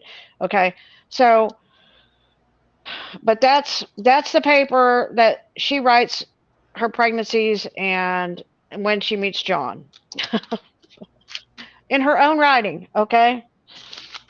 So that should clarify it for everybody. Okay, so now, and here's something. Okay, so I had to do page 8 just because I'm a direct descendant from Odin the Allfather. That's my last name, the Allfather. Okay, so Odin, she knows the story about Odin, which is, no, but hardly anybody knows the Norse story. I mean, they kept that from history. Okay, but she writes Odin is, go ahead and put on that page. It is. Okay. She wrote Odin with an eagle being consumed by Fenrir and Ragnarok. That was the wolf, which was a son of Loki or Lucifer. Okay, he was like the wolf man. He killed Odin, right? But here's what she writes. There is a cross parable to Odin as Christ triumphing over Satan. So she knew the truth about who Odin was, and he was referenced as a person who was out to triumph. The story of Ragnarok, that's why they put it in all the movies, and that's why it's like a big thing to them, but they don't really tell you about it. But there was a prophecy about Ragnarok, and Odin and them knew about this, and it was that at the end, it's like the Christians tell the story at the end time battle or whatever. But in this prophecy, it says basically kind of like the Christian story a little bit, Christ will triumph over Satan. And in the end, they lose. Okay. And they know their time. Satan knows his time is short. And so so the story of Ragnarok it started a couple thousand years ago, but that prophecy hasn't been completed. Okay. There's been a spiritual battle for thousands of years. It's not like they tell you it's like longer than that. It's not. It's only been a couple thousand years. Okay. So, but we are going, the children of the Most High are going to win over the Satanists. So that's the good news. So if there's any good news, that's the good news. Okay. Right. So, and Penny knew that, which is kind of freaks me out because she knew that before she wrote this in her book before she ever knew me. And I'm like, I mean, I'll say one thing about Penny is it's scary how deep her research took her and how much she did know. And that's how she's so good at manipulating people, I believe, because of the things that she has, like with you, Casey, spent 3 hours on the phone learning who you were, finding out, although she probably talked most of that 3 hours, but she finds out everything on everybody. And she writes it all down in her books. In her book, she had people's names and their stories. She's got a file. I bet she's got a file on me. Like she wanted everything. Yeah, that's how she did. She noted and everything. She would write down my dreams all the time. What did God tell you, Suzy? What did God tell you? You know, and I'm like, okay, you know. So, I mean, of course, God knew who she was when she's asking. So, whatever dream he gave me, I'm sure he gave her one to steer her in the wrong direction. You know what I mean? I'm just saying, God knew. Right? There are a lot of people that I have in my life that I really care about. And I've had them directly tell me, they don't believe in God. They don't believe in, I try, but I figure if I'm around them, so this is what I'm hoping, that my goodness would rub off on them.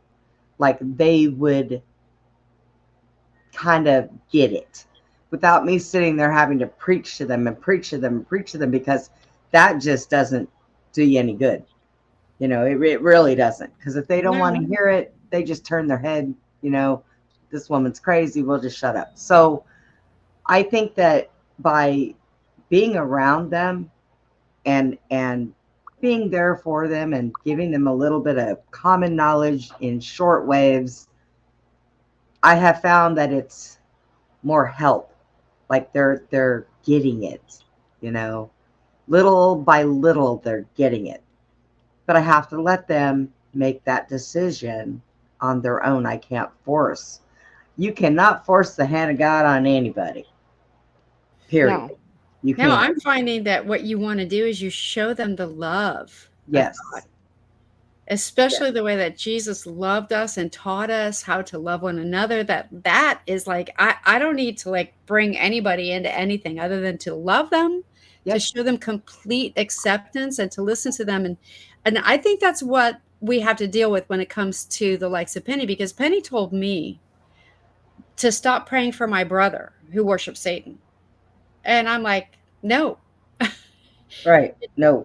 No. I'm never, ever going to stop, because, I know that the only ones that are not redeemable are Satan and his minions. And virtually every single one of us can come back to God, and we can be redeemed through the love of Christ. And that's why, like you, Brenda, they try to capture, because I had all of these amazing abilities. They really, really wanted my abilities. Yep. And they wanted to use them for Satan. And God had because and they probably didn't want you using them in the right direction either. Exactly. That's why so many people in Hollywood have the central heterochromia, because they target us to bring us under the satanic network, so that we're not out doing God's work, because we can see all their BS. We have these extra cones in our eyes, and we can see all of these demons just like throwing stuff at us. So hang on to those gifts from God. Yes.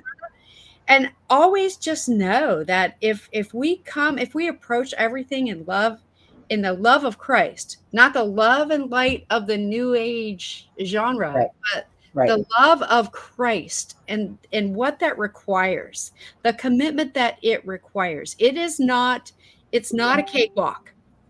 We know that it's not a cakewalk to love people who have harmed us. And that's the most critical part. Yeah. That we express that love. And it is, it's very hard. I have somebody that I'm kind of right now, I've got, is not a bad person, is a very good person. But so every night I say a prayer for that person, because I'm like, I don't think that they meant what they said. The one thing that person does is he uses God's name in vain. And I try to steer from that. And so I pray for that person every night, because that person is really a good person. Yeah. And deep down inside, I think that with the proper love and caring, I think that person can be steered away from that. So it's like I've got my little bees in my head working on some good things, you know. So Brent, I get smacked down from it, but you know, hey, I can take it. okay, I just saw Bounty Hunting Bear asked me a question about Odin and his eye. Okay. There was a okay, Odin and his wife Freya had a child named Balder. Balder was known, they called him the god of truth, purity, happiness, goodness, everything, that was like righteous, I mean, if you were a liar, you didn't go into Balder's house. He was just the sunshine of the world, right? Well, Balder had a dream, and he's actually one of my grandfathers too. Balder was, okay. Balder had a dream about his death, and so he knew that he was going to be killed, and so Odin went. Odin wanted to know how to save his son, how to stop this from happening. How could he protect his child? And so he went to this well, and it was said that he was willing to sacrifice a physical eye to see spiritually what he could do to protect his child. So he was willing to sacrifice his eye into the well, that he could have insight how to save his child. So this is why Odin, it was called the one-eyed Odin, or why he gave up one eye. Although it turns out that it was Loki or Lucifer that murdered Balder, and so it was because they took.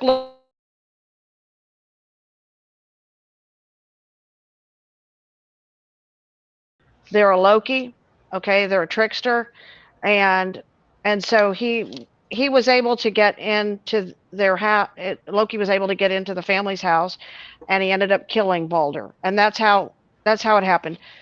He was trying to prevent that, and so this is why the Illuminati cover one eye is a mockery of Odin, because Odin was willing to give his physical eye to see spiritually, and he was still not able to protect his son. So they laugh at him and mock him because they feel like he did not overcome that Loki had more power, or Lucifer had more power, okay, and was able to take his son. So that's the answer to that. That's my answer, best as I know it, okay?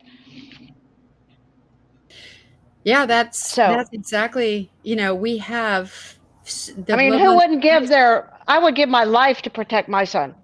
I that's why literally I'm did. here. I stepped in front of bullets I would die first before I would let, if it was just an eye, oh yeah, okay, sure, I'm gonna do it. Like, if it's gonna protect my son, you better believe it. My life means nothing to me. If my son is okay, that's all I care about. Yeah, that's why we're here. This old lady took a pole stick and went up against a couple of gang members over my son. I mean, over my daughter, over my daughter. So yeah, especially women, I think, with women, because we have got that mama bear mentality, and it's not only our children, our spouses. There's a lot of us that would turn around and rip somebody apart over our spouses. I know I would. I'm a very protective person with people in my life, because everybody, the type of person that I am, my heart is so big, I don't even know how it still beats. Everybody that I come in contact in my life mean the world to me. I just hold them dear, and it doesn't matter who they are. And I think, like with Penny, I did the same thing with her. And so when all this stuff happened, I wasn't angry. Ask Suzy. I cried for days. Yeah, you were hurt. understand. It hurt me because I trusted her and I held her in close proximity as I would anybody else in my life. And to be dragged through the mud like I was, you know, I'm a strong person. I take a lot on my shoulders. But when I am severely hurt, oh God, you know, I don't ever get over it. I don't. I just step up and move on. That's what I do. I keep going. I just keep pushing forward. But that hurt is always there. When somebody hurts me, I always feel that because everybody in my life gets a little piece of my heart. Oh. I don't ever ask for it back. I think that's what a good parent does. What it says, a good parent, they're going to protect their child. You're going to give your child what your child needs, you know, and you know what it says, a good man leaves an inheritance for his children's children. Even you make sure your children's children are taken care of. I mean, that's what a good person does. Yeah. You know? Yeah. I mean, that's why we're all here, because our loved ones are being attacked. And I have heard that in both of you women. Like the minute I met you, Brenda, like you and I was like, when you called me, you're like, you want to come? I'm like, yep, I'll be there. Yep. Thank you, Casey. Because good people are really far and few and far between because of what we're dealing with. So many people have been captured by this system. We're still here to bring them back and to rein them back in when they're ready to come back. But we have to be unafraid to bring them back. And in many respects, I have been even attacked in the truther community because they're so welcoming of the new age practices. And I'm like, whoa, whoa, whoa, whoa, whoa. I serve God. That's it. I don't serve the number 11 or, you know, this, you know, all of these new age practices. I'm here to tell you in 30 years, the one thing that I know without a doubt, not one doubt. And so I have to tell you guys that I was approached because the more I get out there and tell people about what I do, and especially when they open Twitter back up and I was able to, now I'm shadow banned, but when I first got on there, I was like, yeah, I did a space from this guy in Australia, and it was like 9,000 people were listening live. And as of now, like 55,000 people have listened to it. But since then, they've got me so shadow banned that doesn't happen anymore. But I got a lot of the word got out to a lot of people. And as a result of that, I've been unafraid to tell people, I'm like, look, I enjoy being a part of this community, but I'm here to tell you that I will not participate in these new age practices because this is the devil. These are Satan's minions. These are the fallen angels. This is how they're trying to, like, those of us who have escaped, we're like, oh, I'll just go practice some yoga and some love and light. No. Those are going to yoke you to the fallen angels.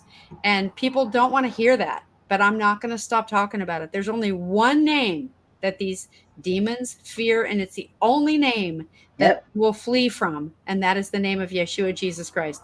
And the reason that I call him Yeshua Jesus Christ is because a lot of my survivors have been subjected to satanic ritual abuse, and they were tortured under the name of Jesus. But if you do your research, you know it's that Yeshua. The letter, that's right. The letter J did not exist back then. Actually, it's Issa. His actually Aramaic name is Issa without even a J or a Y.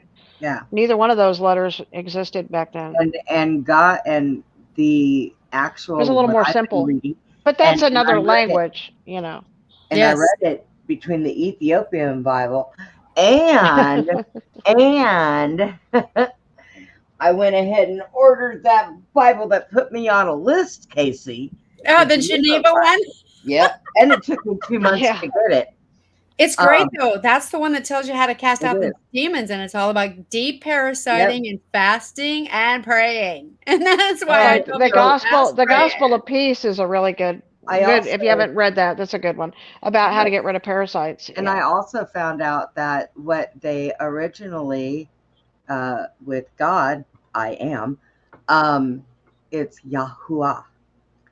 So, you know. Yes. Yeah. So I And in the Bible, I'm not going to call anybody Yahuwah. I'm just saying, to me, it's Father. Just saying. Well, it is Father. It's so hard. I'm not using Yahuwah because that's like Yahoo, like Yahoo.com. I'm like, no, I'm not doing that. Who Yahoo? Who's y'all? Who y'all? God? Who? You know. Oh, wow. I'm just not doing it yet. I'm not buying that cracker. Yeah. I want chocolate drink. No, but we've been lied Are we to. ready for Yes. ready for page number 9? This one is really scary, guys. Am Right? I on 9? Hang on, let me see. Yes. Am I on 9? Oh yes, this is 9. I'm not She sure. says, I remember Molly and I burying a baby. Literally, she just wrote that. She buried a baby. Whose baby? Her baby? Somebody else's baby? That's what I want to know. Who's Molly? Yeah, I know, right? That's a Who's bigger Molly? question. Well, What? Molly's not really as relevant as the baby is irrelevant, right? I mean, the baby. Well, I mean, was it Molly's baby? Where'd they get the baby? Yeah. And Right. why did they bury it? Isn't that tampering with a human dead person? I mean, isn't that right? Tampering with a human dead person. Yeah, you know, I mean, and I isn't there laws against it? I think I saw that the other day that somebody got charged. As a lawyer shot his son and killed him, and burned him, and then he got charged for tampering with a dead body. You know, and his own kid. I mean, and then he confessed to the crime and everything, but he got separate charges for.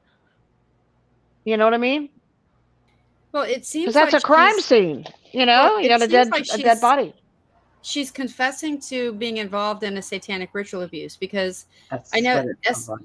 SRA survivors are forced to murder infants. Most of them are born without birth certificates. They're born in the I don't network. think she willingly didn't go along with it though. She's very willing participant in everything she does. Well, Apparently. and that is exactly so there's two types of people when I'm dealing with survivors. I'm dealing with people who are truly repentant about their involvement in these things, and they truly are seeking God, and they really want they want to be forgiven for the things that they participated in. And then there's other people who really they've developed a certain strength. So in that process, they develop in us these super soldier capabilities where we do have super soldier capabilities. We have strengths that nobody else would have after going through these horrific ordeals.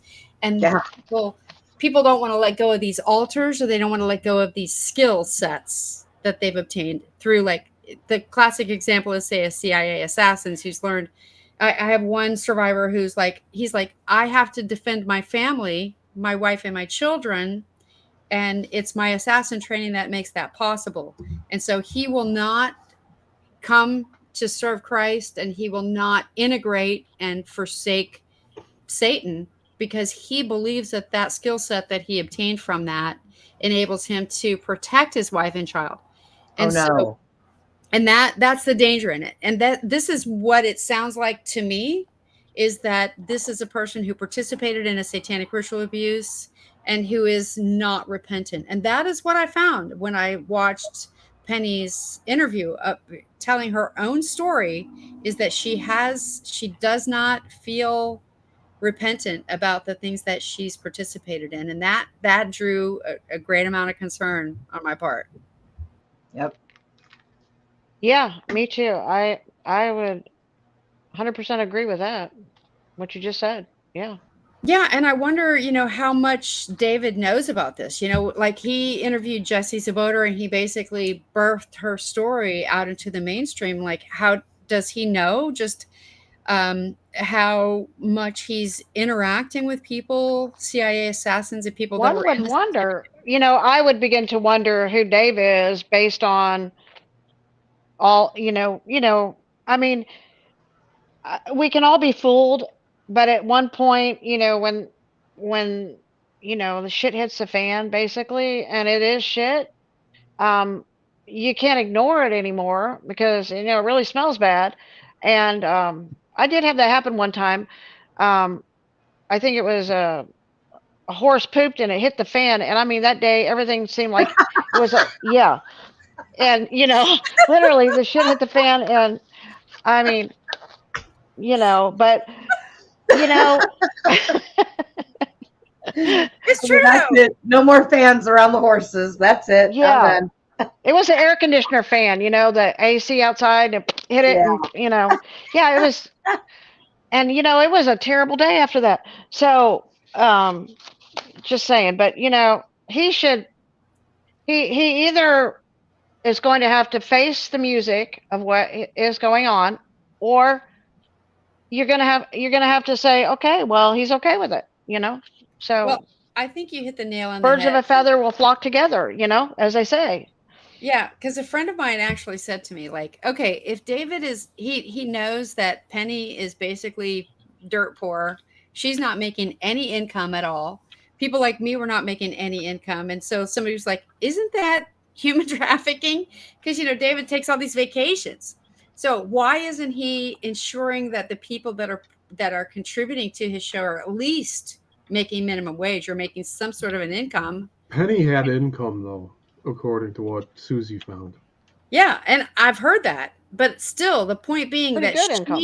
she preyed on others pretending to be dirt poor. Yes. Yeah, she did. She lied a lot about that. Yeah, and she was always trying to get me to contribute to all of her causes, and I was just like, "Look, I'm doing my share of work over here, and I'm barely hanging on by my fingernails. So don't try to guilt trip me into this stuff." And that's a different environment. So you just got to wonder, like, if is anybody in David Zublick's circle making any money at all? Are they even surviving, or are they Well, contributing? Dave does give Penny money too. Penny told me. Dave pays her some money. Yeah. Some? Penny. Yeah.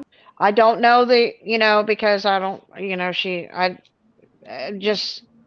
like I didn't know the truth about her finances, but she told me Dave gives her money, you know, monthly for stuff.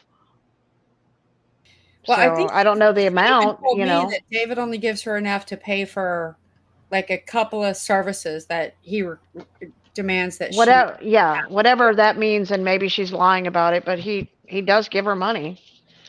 So, you But know, who certainly knows not what, enough for her to go on vacation to Paris like he's doing. So it does beg a question. And Yeah. I don't want to diminish him, but I'm just going to say that is questionable because I spent 6 months of my life on that show offering my services for free in support of survivors and never ever getting paid or actually losing money because I was like offering a service, which is something I love to do, but it was still like there was so much demanded of me. And then I was just like, you know, the way that I was discarded, and David didn't even, you know, respond to the only communication I ever had with him, which is what to say, like, why are you disparaging me on live TV because I was only doing what I was told to do? Here's the text message. And I got nothing. And this was after the fact. So for Penny to say, oh, she was trying to undermine this and that, I'm like, no, I was long gone before I ever messaged David at all. And it was one time. right? Well, we figured that out after we talked to you after all this stuff happened. I'm like, yeah, that was all a bunch of crap. That was all a story she said just to make you look bad. And Yeah. see, Yeah. yeah. I mean, we figured that out. We were like, huh. And I couldn't It even was just believe like, she said that's it. what she does. She, you know, whenever she's done with somebody, she'll just make up stuff and do stuff to them or give them excuses or whatever. You know, she's pretty cold about stuff, you know, to people. She's pretty cold, you know. Yeah. Yeah. I mean, So she immediately, so first they disparaged me on live TV. And then she blocked my phone number and then blocked my email and then blocked me on X. And I'm just like, that's pretty severe. Yeah, considering everything you did and who you were. And yeah, yeah. but that's Penny. That's Penny. That's the Penny I know. I don't do that. I don't block anybody. I don't care what kind of an issue I we blocked have. Penny. Now she did because she don't want Penny getting a hold of her, but I never blocked anybody, and it's just like all of a sudden I look over and I'm blocked. I'm like, oh, well, shit. Okay. Yeah.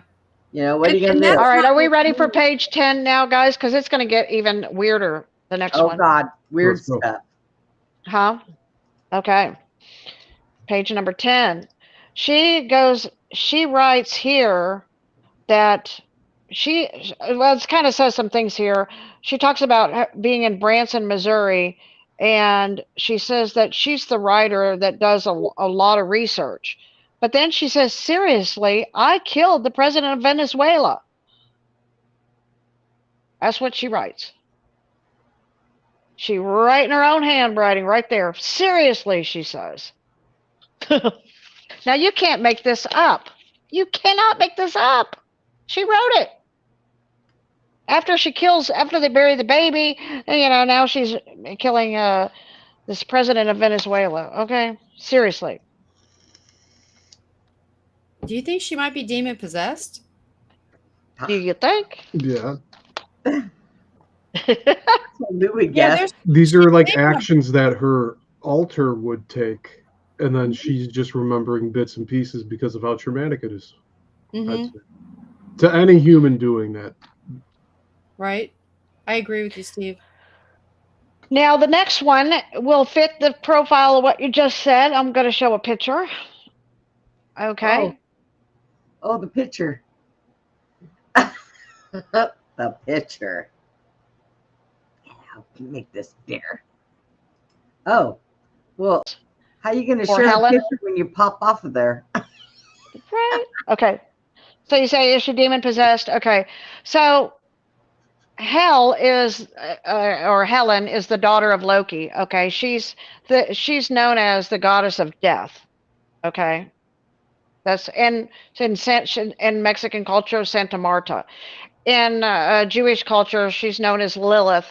She's the evil entity with 1,000 names, depending on what race or religion you are and how you know who she is and what she is. Okay.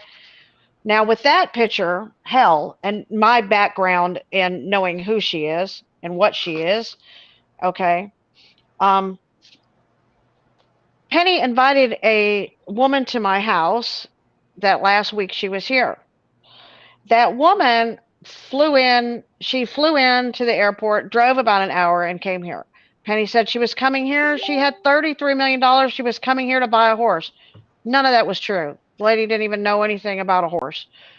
But Penny lied to me and said that. Then Penny brings her over to my house. They come in when she gets here, and she says to me, I brought my Bible. Okay. And I'm like, okay. I'm thinking, you know, this is Penny's friend, and then I'm stuck with this woman. She's not here for a horse. And she brings her Bible. And she sits down and she starts to tell me that she goes to Rick Joyner's church. Now, I just called Rick Joyner out because there's a spirit, Lilith or Hel, who works within the Pentecostal churches called Emma. Okay. And Emma she's the same demon. Okay. But Emma has appeared to these prophets since John Brennan back in 1929. And then there was this prophecy about Joel's army that was going to rise up, and it's going to be this army of young people that are going to fight for the church, and they're going to go against all the evil politicians. So basically, they're just going to have a bunch of people's kids die in this battle. And it's all led by Emma, okay, spirit of death. Okay, so but this guy, John Brennan, is a pedophile who, you know, he also was good friends with Jim Jones. You know, Jim Jones was killed, you know, in Guyana by the CIA. That's another, and all those people, okay, because they didn't like Joe. Yeah, they didn't like him because he preached to black people and they were racist. Okay, Brennan was a racist.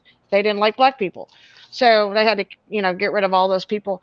But from that church developed the organization known. It turns into International House of Prayer, or IHOP, as some people know it as, and is also Joiner's Church. Now, Joiner is head of the Knights Malta. He purchased Tammy Faye Baker and Baker's facility through the Vatican. They purchased that property in North Carolina. Now, they work with the Vineyard churches out of California and all this. They're all these Pentecostal people, which their prophet is Bob Jones. Now, Bob Jones was the prophet for these Pentecostal churches. Now, Bob Jones used to have women get naked in his office, and then he would prophesy to them, okay? Now, he was visited by the angel Emma. Emma appeared as this beautiful woman, came into his office, and she said they were going to bring about all these revivals in the United States. There was going to be the one in Ontario, Canada. There would be the Lakeland revival, the Pensacola revival, and all these revivals would be visited by Emma, the angel. Okay, and Emma would bring healing. Now, Bob Jones then and Rick Joyner and the Vineyard churches decided to put, like, for the revival there in Florida at Lakeland, decided they would have Todd Bentley. Now, if you don't know who Todd Bentley is, Todd Bentley, they put on the biggest revival. There were, I don't know, hundreds of thousands of people that showed up. God TV showed up for this thing. People were coming from everywhere to Lakeland, Florida. I went there personally myself. Okay.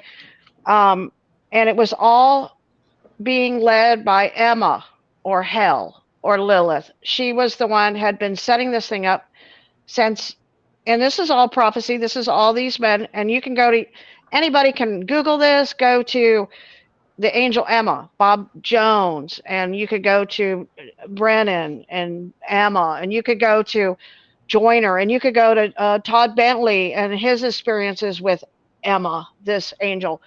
He was also visited by like, kind of like, I don't know what you call leprechauns or something. They also told him that, you know, that much resources and financial money was going to be released into these churches so that they could draw all these Christians into these revivals that were going to be, because Emma appears to these compromised pastors, because Bob Jones is compromised, Brennan was compromised. Todd Bentley, when I was at the revival in Florida, he was having sex with the choir girl and got a divorce to his wife during the revival. So they took him off. He was also telling everybody that God told him to kick people in their face to get healed. And thousands of Christians were praising Jesus for Todd Bentley kicking them in the face. And one guy got his tooth knocked out and everything. But, you know, this is how Christians can be so deceived. I'm just saying, because, you know, they think because somebody stands behind a pulpit and they say the name of Jesus, you know, that they're okay. But this thing was being led by compromised men. And so I know that's a long story. Okay. Sorry. But, you know, I had to go there, because the point is, this woman comes to my house. She tells me that she goes to Rick Joyner's church. Okay. She tells me that her family have worked for Baker and all these people all these years. Okay. And she's sitting in my house. And then she tells me that she said, well, I'm not a Christian. That's what she tells me. But she's got her Bible in front of her. I'm not a Christian. And I said, okay. Well, I already know now that I've been set up. And so I'm just going to be quiet and I ain't going to say nothing. But I'm just going to learn what the hell the devil's doing. Okay. So I say, okay. And then she says to me, well, you know, I'm kind of dark.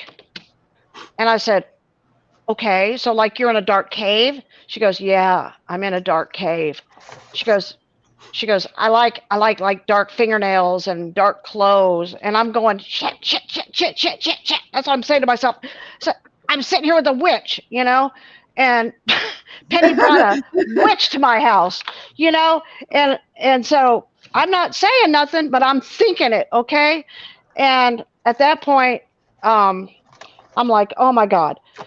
So I don't know what to say at that point. You know, I don't want to throw her off and, you know, set off alarm bells or whatever. And so I changed the subject. Well, oh, by the way, how did you meet Penny?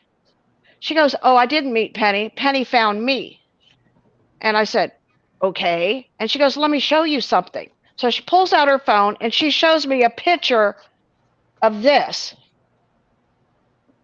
Okay. And her name is Molly. I kid you not. Her name is Molly. So her fake name. Okay. It says Molly on her Instagram. And she says to me, she says, this was on my Instagram, this picture. And what it says is that if I was to wear a costume every day in public, this is who I would wear it as. So the witch is telling me that she would be Death herself, Lilith. And so when Penny saw the picture, Penny invited her out here. And her name wasn't even Emma. Her real, she got here, she said, oh, my name's not Molly. It's actually, no, my name's not Molly. It's actually Amy. Yeah. Penny and I'm didn't like, even know her name. Yeah. You know, That's crazy. And yeah, I'm like, you know, only my life, this would happen, you know. I mean, really, you know, seriously, come on. You know, the enemy of my family, you know, really, and everybody, hell and death is everybody's enemy, for God's sake. I mean, this is not somebody you want to be friends with, okay? No, okay? And so Penny invites her out to my house. So I confronted Penny, you know, the last day that she was here, or the last, near the end, and I said, Penny, I just researched this woman. She's got like 6 aliases, and you just brought a high-level witch into my house, and you gave me an oath. This is the 3rd witch you brought to my house, and you said you would never do it again because it was an accident the first 2 times, right? Of course she said that. But, oh, no, this was no freaking accident, people, okay? This was intentionally on purpose. Yeah. Okay? Yeah. You know? And she goes, and I had Brenda on the phone when I said this to her, and she goes, oh, I knew you were going to say that. Like, really? How did she know that? If she was such a good person, you know, like, you know, this, oh my God, you know. Yeah, I don't know how you managed to let her live with you for 7 years. That's insane. Like, wow. Well, you know, when it was all said and done, I will say this is what happened. After she left, I walked to the back. I walked back, you know, over there by the trees and the grass, and just got alone for a minute. And I began to cry. And I began to say, thank you, Jesus. Thank you. Thank you. Thank you for everything. Thank you for 6.5 years of all of this. Thank you for everything you've done for me in my life. Thank you. And I was crying. And I said, because you know what, God, had I had discovered who she was 6 months ago, I wouldn't have even met Brenda. I wouldn't have met the people that are in my life right now, you know? And had I asked you to take this burden from me a long time ago, if I knew, but I didn't know. And I said, you know, so I thank you for everything, because I got a real education here. I've learned a lot. I would have never learned what I learned if I didn't have this, you know, I don't even know what to label Penny, okay? Abomination. Deceiver? A deceiver? Yeah, a deceiver. If I hadn't had such a great deceiver in my house, you know, and I wouldn't have, you know. So even one thing I learned, and I learned this a long time ago. I learned one time my boss's son he had a heart attack, okay? And he wasn't always that nice to me, but when he was 70 years old, he went into a coma and he survived. And I said to God, I said, you know, it says that 70 is a generational time, God. And so why did you let him come back? Because he wouldn't even let me talk about Jesus, you know, like he was like, you know, he didn't believe in God, so he wouldn't let me talk about Jesus. But I did anyway. Anyway, you know, that didn't stop me. But I said, why did you let an evil person come back? And God says to me, I have a purpose for him. And I'm like, what? You got a purpose for the wicked? I'm really confused right now. I don't understand. What do you mean? You got a purpose for the evil, And I did not know, and then he said, don't worry. He said, because he will actually die before his father. Well, he died 3 years later, and Buck lived to be 101, the father. But in the process, those 3 years that he came back, he was different and changed. And he was so kind to me and did so many things for me and was like there. And so I was like, I was confused at first, but when God said I have a purpose, and so sometimes we can't see, we're like, we can't see the whole picture, but God can, Right. and that's why you have to trust God in the plan when things sometimes look terrible or whatever.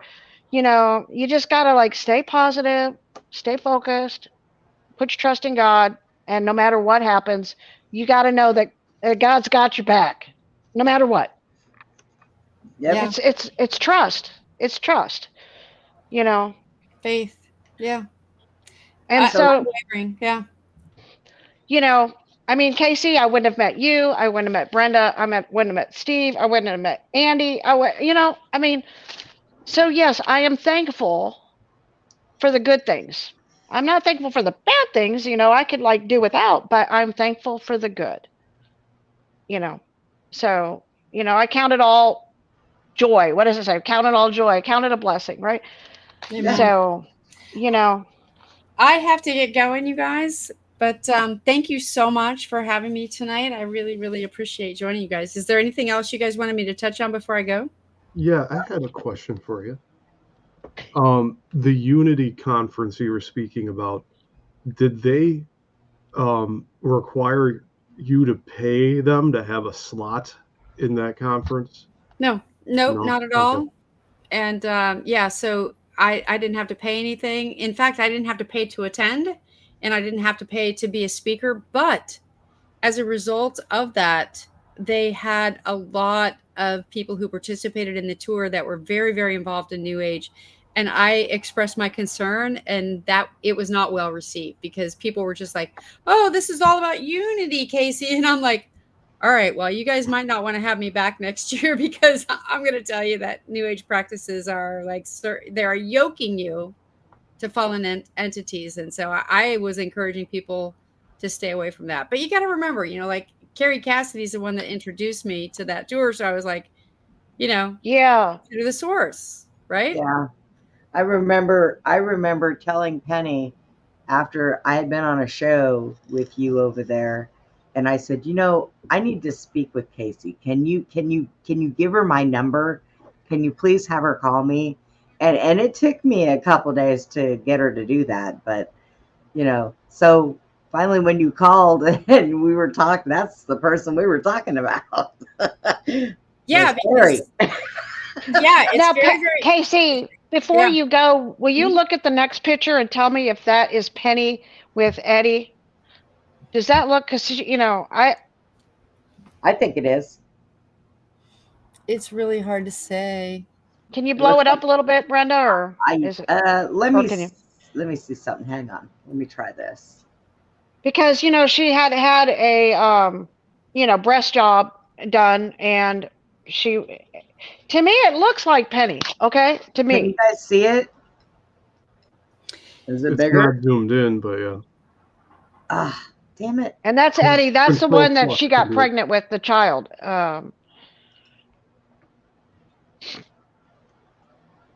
Well, crap. I found a picture of him, and then I saw this, and it looked like Penny to me. So if it's not Penny, it's her twin. Okay.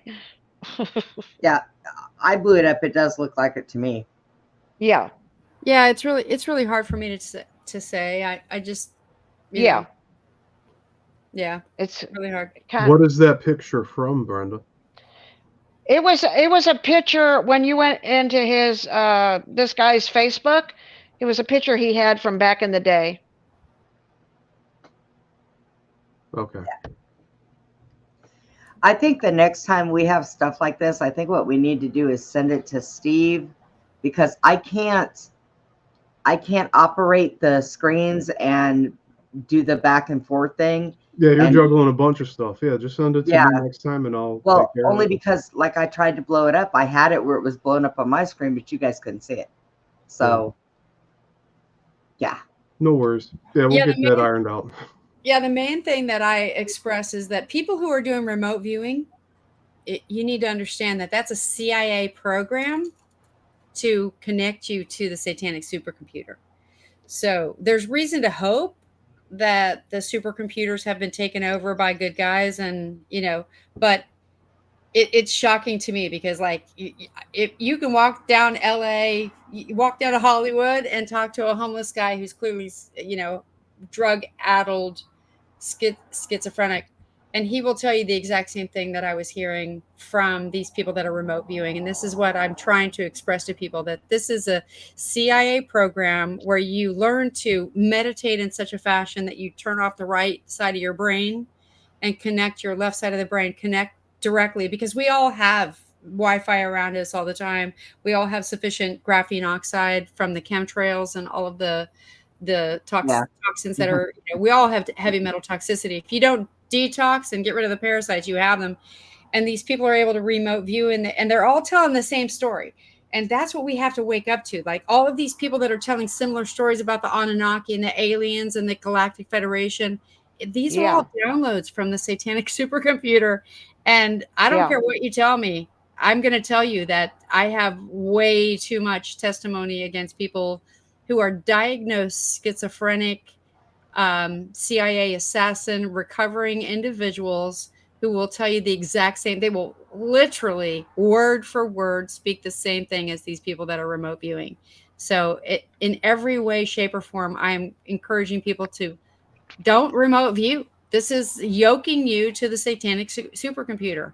So I have to head out, but thanks, guys, so much for having me. Thank you, Casey. Yeah, thank you for being here. We love you. Thank you. Yes. And I will come back anytime because I love you guys. Oh, thank We'll you. see you later. So sweet. Tell your right. son I said hi. God bless. Yes.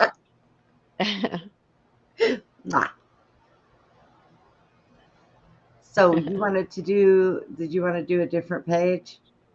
Yes, the next page would be page 13. Page 13, yes. Right. Oh, I can see that one. Yeah, number 13, where it says Anne, because that's her altar is Anne, because her name is Lou Ann. Okay. And Anne loves Lucifer. Yeah. Right there, in her own words, she says she loves Lucifer. And what is this? His time? Yeah, his time is NB time. It's his time. It's his time. All this is about something. Anne loves Lucifer. His time is Anne be out time. So she has an altar, Anne. Besides being Penny, she's also calls her. The altar is Anne. Anne has a little bit different attitude about things. Number 14. Okay, it says. There it goes on. It says the beast is technology. We worship it, just like what Casey was saying. Yep. Already Satan is malevolent. I guess that's a word for it. Malevolent ETs, right? And then she writes, I have 666 on my arm. She literally said she had 666 on her arm. And like I said, I know I've never seen her without long sleeves. Right? Or covered with a lot of bracelets. And she wears tons of jewelry around her wrists and things. So I never paid any attention. But she said she had 666 on her arm. So, I mean, those are her words. So she thinks she does, at least. I don't know. Now this one, it says Penny the Sleeper. So, what is MK Ultra or sleepers, they're triggered to, right? Right. So whatever this says, military transport, PGB go on airplane. Penny sleeper, B go. Some kind of secret code word for Penny. I don't know.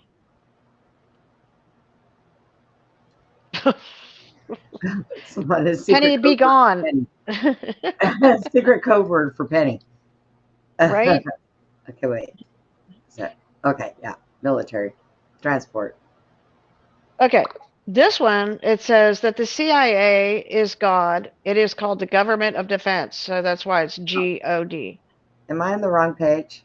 I'm on the wrong page. You're on, it's the next one I'm reading. I'm like, I'm on the wrong page. Yeah, I'm on 16 already. Okay, there we go. Okay. Yeah, that's the one where it says that she calls God the Government of Defense or the CIA. Right. And then number 17. I'm slacking. Huh? I said I'm slacking. Now, this is a little lengthy thing, but basically, what she says is, we performed, he got me pregnant, talking about Eddie. He got me pregnant, and I returned to Steve. He asked me to marry him. Steve did, right? Again. I said no, and I went to the same Planned Parenthood. They took the fetus. So there she's saying she went to Planned Parenthood to abort the babies. So that just shows, she's not, what is it? She likes to refer to herself as the X-Files, where they have the fetuses and then they do all the stuff, whatever, but, it's all fiction, whatever. In reality, she went and got abortions, okay? Now, this one is very odd, okay? Now, am I spelling the typed up thing or the letter? The number 18. Okay. Number 18, she says over and over and over again, I wish John would just kill me. Oh, God. She send somebody to kill me, John. Send some, and she wrote it 20 times. She tells John to send somebody to kill her. That sounds suicidal to me, Brenda. Yeah. Didn't she accuse you of being suicidal? I think she sure did. Well, I think she's suicidal. 20 times she wants to be killed.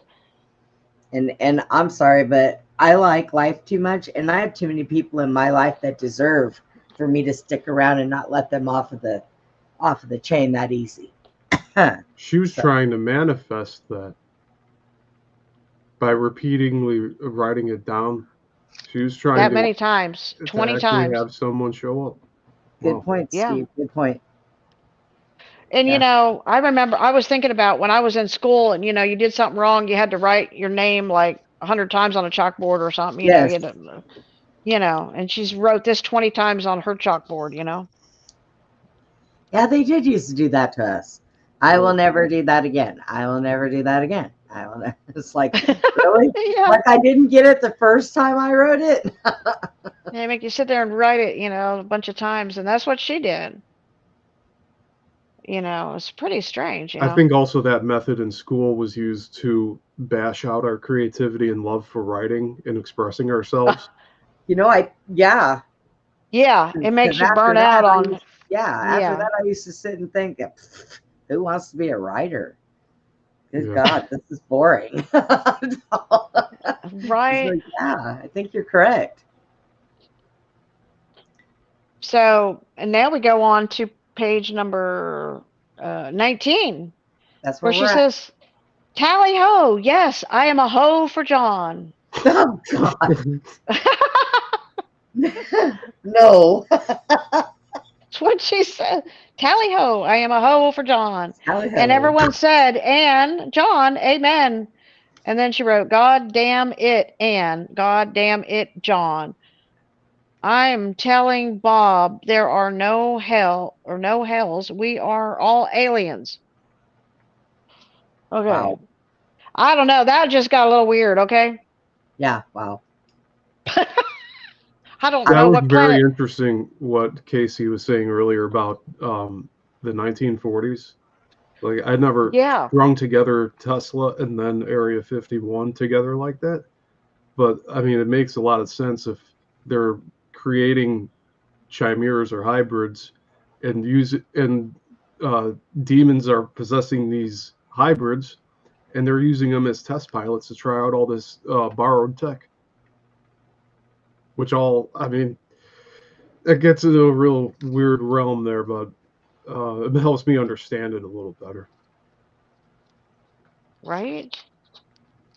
So on this one, this is what now we're at page 20 after she wrote something 20 times, right? We're on page 20.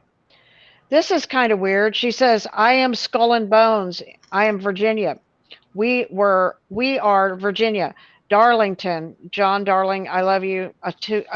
She claims that the Darlingtons are her, her family, or I don't know, one of her parents, I don't know, is a mom or dad, are the Darlingtons. Isn't that the Yale Skull and Bones? Yeah, she's claiming that the Darlingtons were Skull and Bones, and she's Skull and Bones, she's saying. Wow. It's pretty crazy, huh? So what do we got? We got 21 now. 21, and then I laughed at you. This one says, "My God is a mighty God," she says. Right? Okay. And then she says, Government Office of Defense is John, yeah, whatever, okay. My God. John is my God. Okay. Government of Defense. Yeah. So her God's mighty. She's calling, John her God. Yeah. What more can I say to that one? Okay. 22. 22. This, she writes that she would marry Satan. That's what she said in this letter. She said she would marry Satan. So, well then, yeah. So she doesn't have a problem with that. Doesn't have a problem with that? No, no problems with that. Well, shit. Number 22. I didn't know. She writes her name as Penny, the Special Agent Shepherd. Special Agent. She's Special Agent. Okay. So. I'm all looking sideways. That's what that says. Right? And number 23, she writes, "I love my family, the New World Order." Yeah.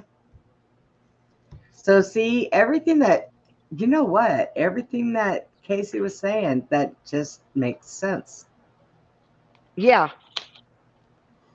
Wow. Wow. Number 24. Uh-oh. She writes, "Satan and me, E.T. eternally." Huh. Yeah. Wow. So she wants him eternally in her life. Number 25. Satan says, "Serve me in heaven, Penny, or reign in hell." And of course, number 26 is your favorite. Oh, hang on. Huh? I'm lost. I'm bouncing. Number 26. That's the last one. Yeah, that's the last one. Yeah, this is your favorite one where she says, "I asked, do I marry Satan with the hooves?" The only reason why I say that, and I laugh at that, isn't that bestiality? Yeah. Does it come any other way? I mean, well, that's what the animal bestiality thing is, tied up into, right? Oh, she's like, "Do I marry Satan with the hooves?"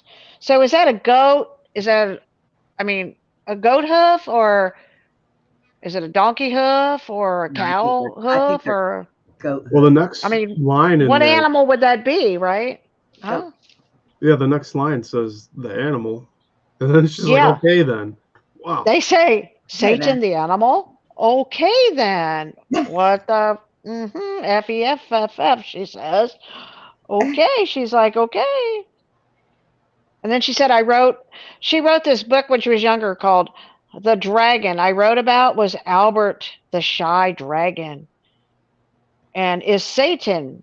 They made into a movie called Pete's Dragon. And she says she wrote about it, first before they made a movie about it. She wrote about Albert the Shy Dragon, So so she's would that I fit guess she's in? talking about the hoofy dude or whatever back when she was a kid.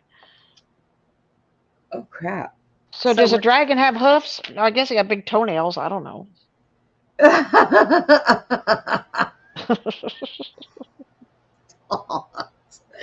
Damn. And this is all Penny's writing that she left at your Yeah. property when she fled, Yes. thinking people would Yeah. throw it away. Yes. And like I said, if I was not Norma. That's all right, girl. That But that kind of goes along with what I said when I had watched the one clip that I ran across on a TikTok that she was talking about when she moved, because she moved around so much, she left a lot of stuff in other places behind. So yeah.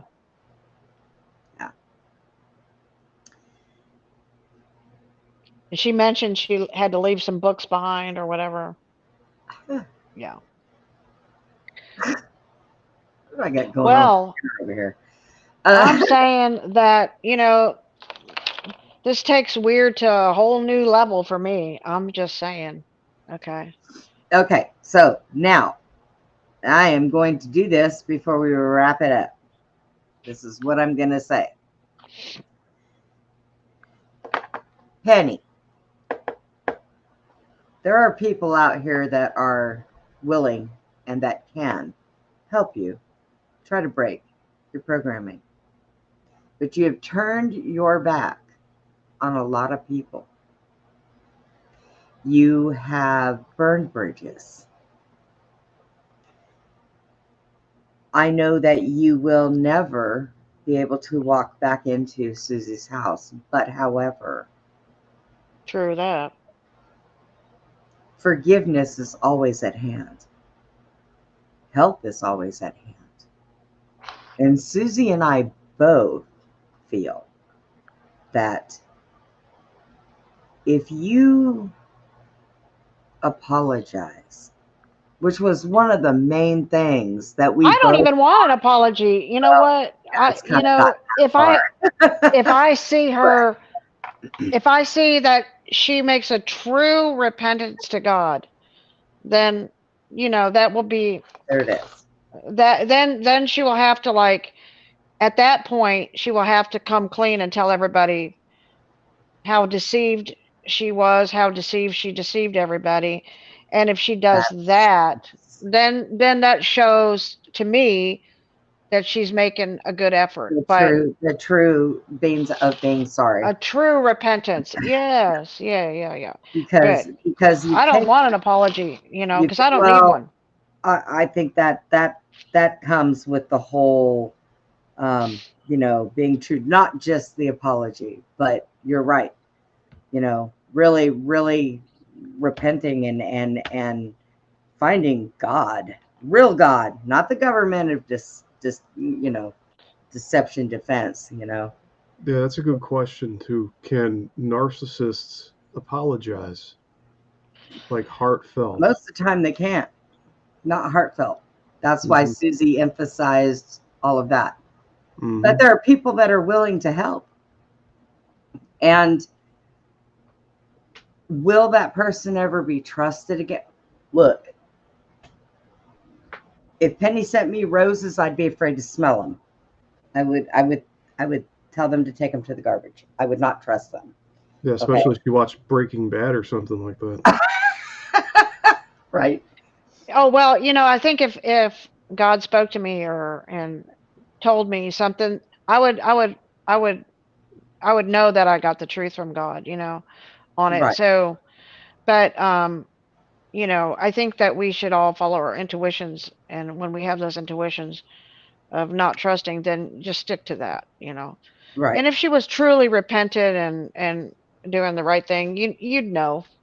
You'd know. And we wouldn't have gotten all the backlash that we've had. I mean, you know, like I said, I have people, and I cannot mention their names because they're still on that show or they still go on there, that have come to me and told me when I asked them, you know, hey, I'd like to get you scheduled on the show. When do you have time to come? And I can't. So when I ask them why, and they tell me, and I can't, like I said, I'm not going to mention any names because they're still over there. Well, they were threatened that if they did come on our show, that they would never be allowed back on the Awake Nation. And because, well, of course, you know, hey, if they sell their soul or they know, sell their righteous decision to go on a show, then, you know, that's on them. so that's what I've That's said. on them. Yeah, that's Yeah, what I've said. that's on them. You know, hey, guess what? Because, you know, I don't know if people really realize, but Suzy and I, we like our little show. We like the people that come and watch our show.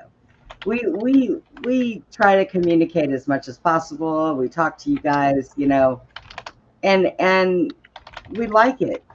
We don't care if we don't have, you know, 10,000 No. viewers. We don't care about that. We don't care. We come on here, we bring people on here so that people can learn the truth.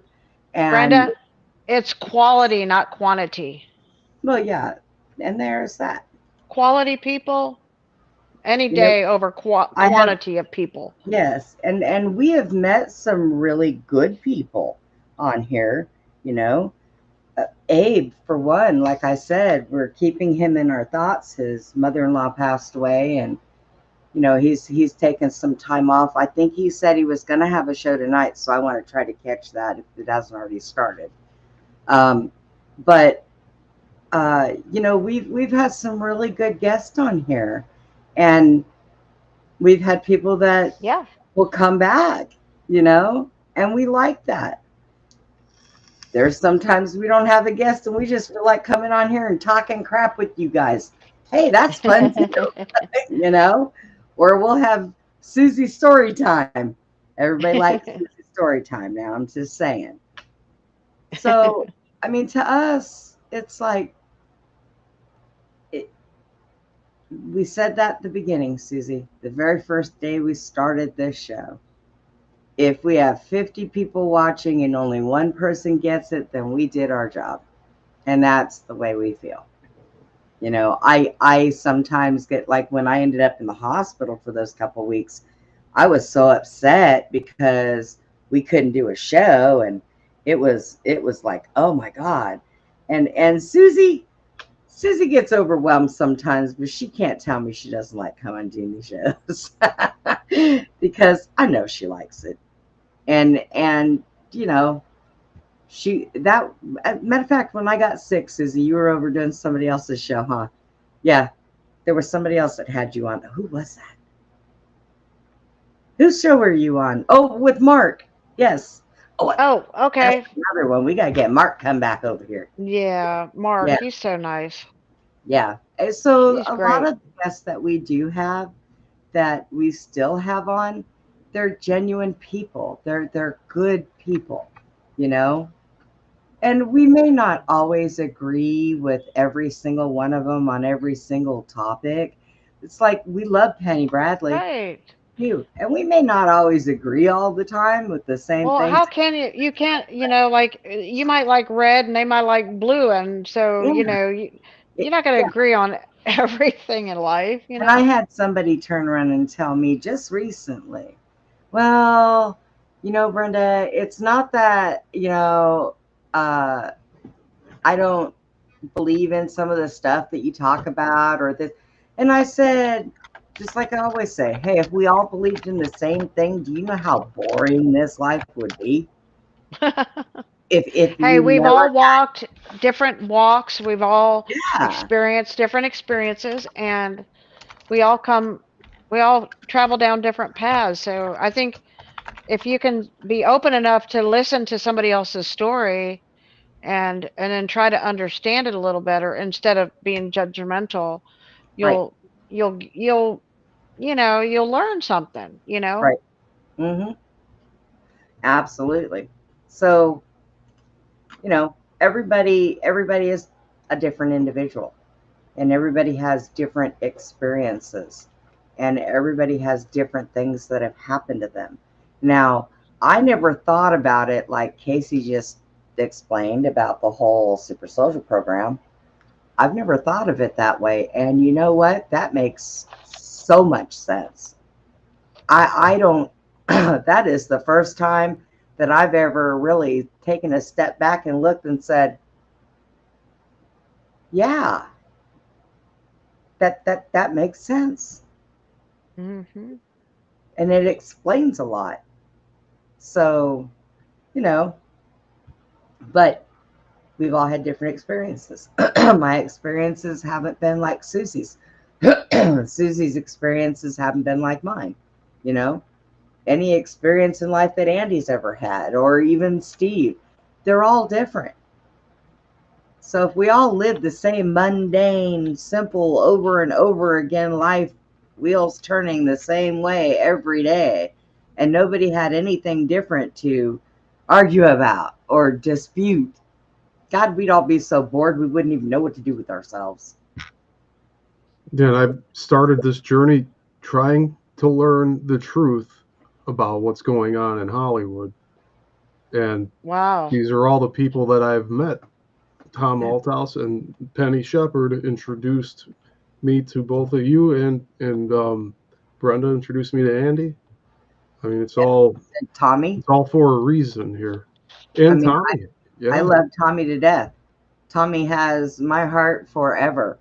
And I would have never met him if it hadn't been for Penny. So sometimes I think that we're supposed to be set in people's lives in one way or another, but it's those stepping stones that we have to climb to be able to get to those people. And Tommy, Tommy's story, I mean, he has really been through hell, Yes. Literally. I mean, a hell that we have.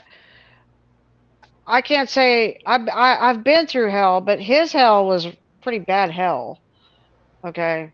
I that's a lot to put on anybody, to survive all that. That takes a strong person to survive all that, Yeah.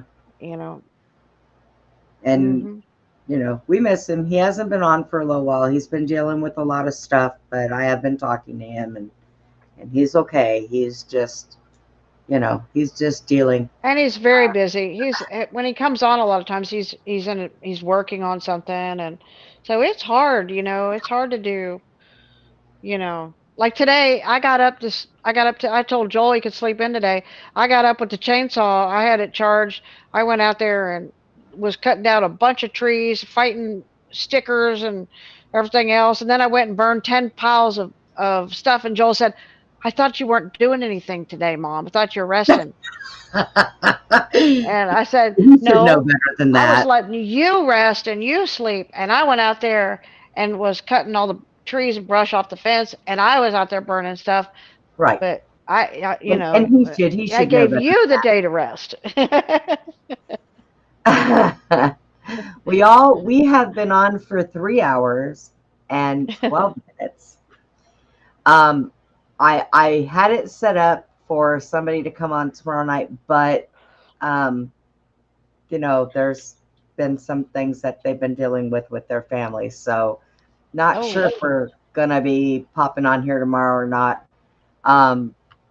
If not, I will be putting go look at your community post later. Okay, Woo, I will. I always like to go look at Woo's post. He posts some stuff. It's so cool. He posts a bunch of pictures and different stuff like that. And I don't know much that's been going on with these drones. That the drone. I think you're talking about the ones over in New Jersey. And I was looking at that, and everything else around them is moving. They're not moving. They're just sitting still, and they're not even fluctuating. Some of them are bigger than others, and they're just there. I'm like, are those drones? I mean, seriously, are they drones? I don't know. And somebody else asked me about those too. So if I had any insight on what's going on, because the 3-letter agency that I deal with and that another friend of mine deal with, they're keeping their lips kind of sealed. Our lips are sealed. Yeah, I think a lot of this is speculation right now. And just remember, if it's taking up the news feed, then we probably need to be seeing what else we're being distracted from. Norma, yes. And Norma, I'm inclined to agree with you. And that is one of the reasons why the good guys in the 3-letter agencies that we get information from are keeping their mouths closed right now. I have been told to make sure during Christmas time that we don't do any extensive traveling. Something between the I think they said the 22nd and the 25th. Just be careful. But we're not getting a whole lot of it. Glenn, the way he explained it was they had said to him when he had asked, so how's the weather down there? Blatantly obvious. Let's change the subject. So right now everybody's lips are being sealed. And you're right, Steve. It's whatever is being talked about. Just know that there's probably something in the background going on that they're trying to distract everybody from. It's the way it's been happening. So, I thought about cutting my hair the size of this again and getting rid of the. I don't know. I'm changing my mind. Your hair looks good, Brenda. I like it. I usually do change it. It gets real long, and then then you change it. That's cute. I like it.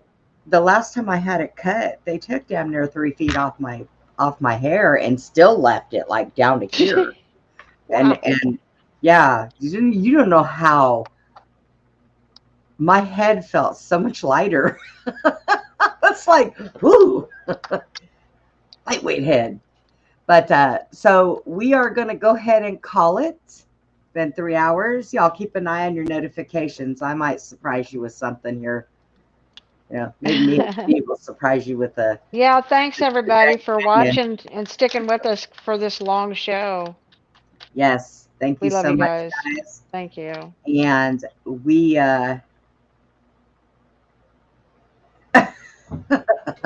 I didn't even, and Karen, my friend Karen didn't even get to come on. Let me put this out real quick. Karen she came on. Yeah, but she didn't get to say anything. She's been my friend since I was in my 20s, and she comes up to visit me all the time, and she wanted to share about how Penny was so mean to her all the time and would talk behind my back when she was over at the house with Penny, and and said that she just that's what she was going to come on and but she was having trouble trying to get on, but I love Karen. She's she rides mules and stuff. She's a horse girl. And she's great. When I was in the hospital, Suzy called me and said, I have a friend named Karen that's coming up there to see you. And I didn't even know her. And I'm like, right. Okay. Okay. And she ran into a brick wall trying to get to you, didn't she? And she still got there. She still came to the hospital to visit you to make sure you're okay. Her and her dog. Her and the dogs. Yep. Yep. She's sweet. She's a sweetheart. Yeah, it was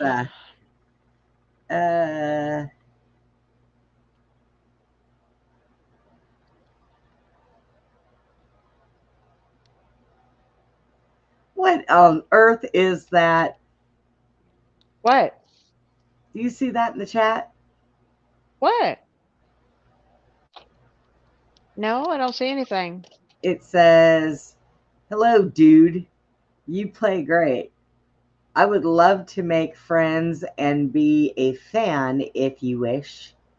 Kindly add me a Discord. What? I don't see that one. Oh, you don't see it? Steve, do you see that in the chat?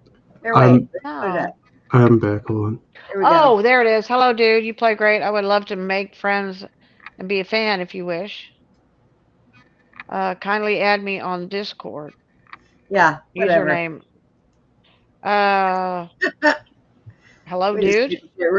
We just need to get rid of that one. Just I'm not sure who the dude is. I mean, is AI. talking to you there? I don't know. Steve. You know, Andy? Last time I checked, I'm not a dude, but you know. Okay. Yeah, I'm not sure. Where'd that pop up at?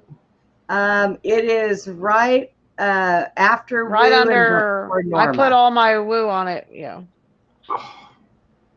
It's Riahoro 2. Whatever. What the hell does that say? I don't know. That's you know, if you're gonna talk on the chat, you should at least talk like you're human. Yeah, I don't think we know how to respond, because we're not sure how to respond to any of that. Oh, that's from Twitch. Oh, it's from Twitch. Well, it's still probably just like not cool. Okay, like we don't have Discord. Yeah. So, you can only probably just, you know, view on YouTube. So, class dismissed. All right, y'all. We love you guys.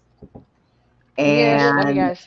We God will bless see everybody. you at some point here in the next couple of days, I'm sure. It's the holiday. She'll be posting. Yeah. So a lot of people are busy out of town, you know, whatnot. So Norma said that's creepy. That is creepy. So with the holidays and everything, so I'm pretty sure that after the holidays, we will go back to normal programming. But until then, and y'all be safe.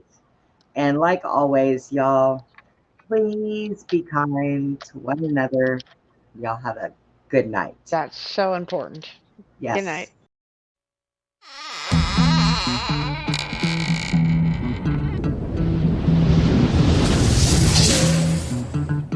Goodbye for now, from Beyond the Box. Please join us again for Beyond the Box, Friday and Saturday evenings, from 9 p.m. to 11 p.m. Central, 10 p.m. to midnight Eastern. Join us for more intel bombs from our extraordinary guests. Good night, Putin. Good night, Tucker.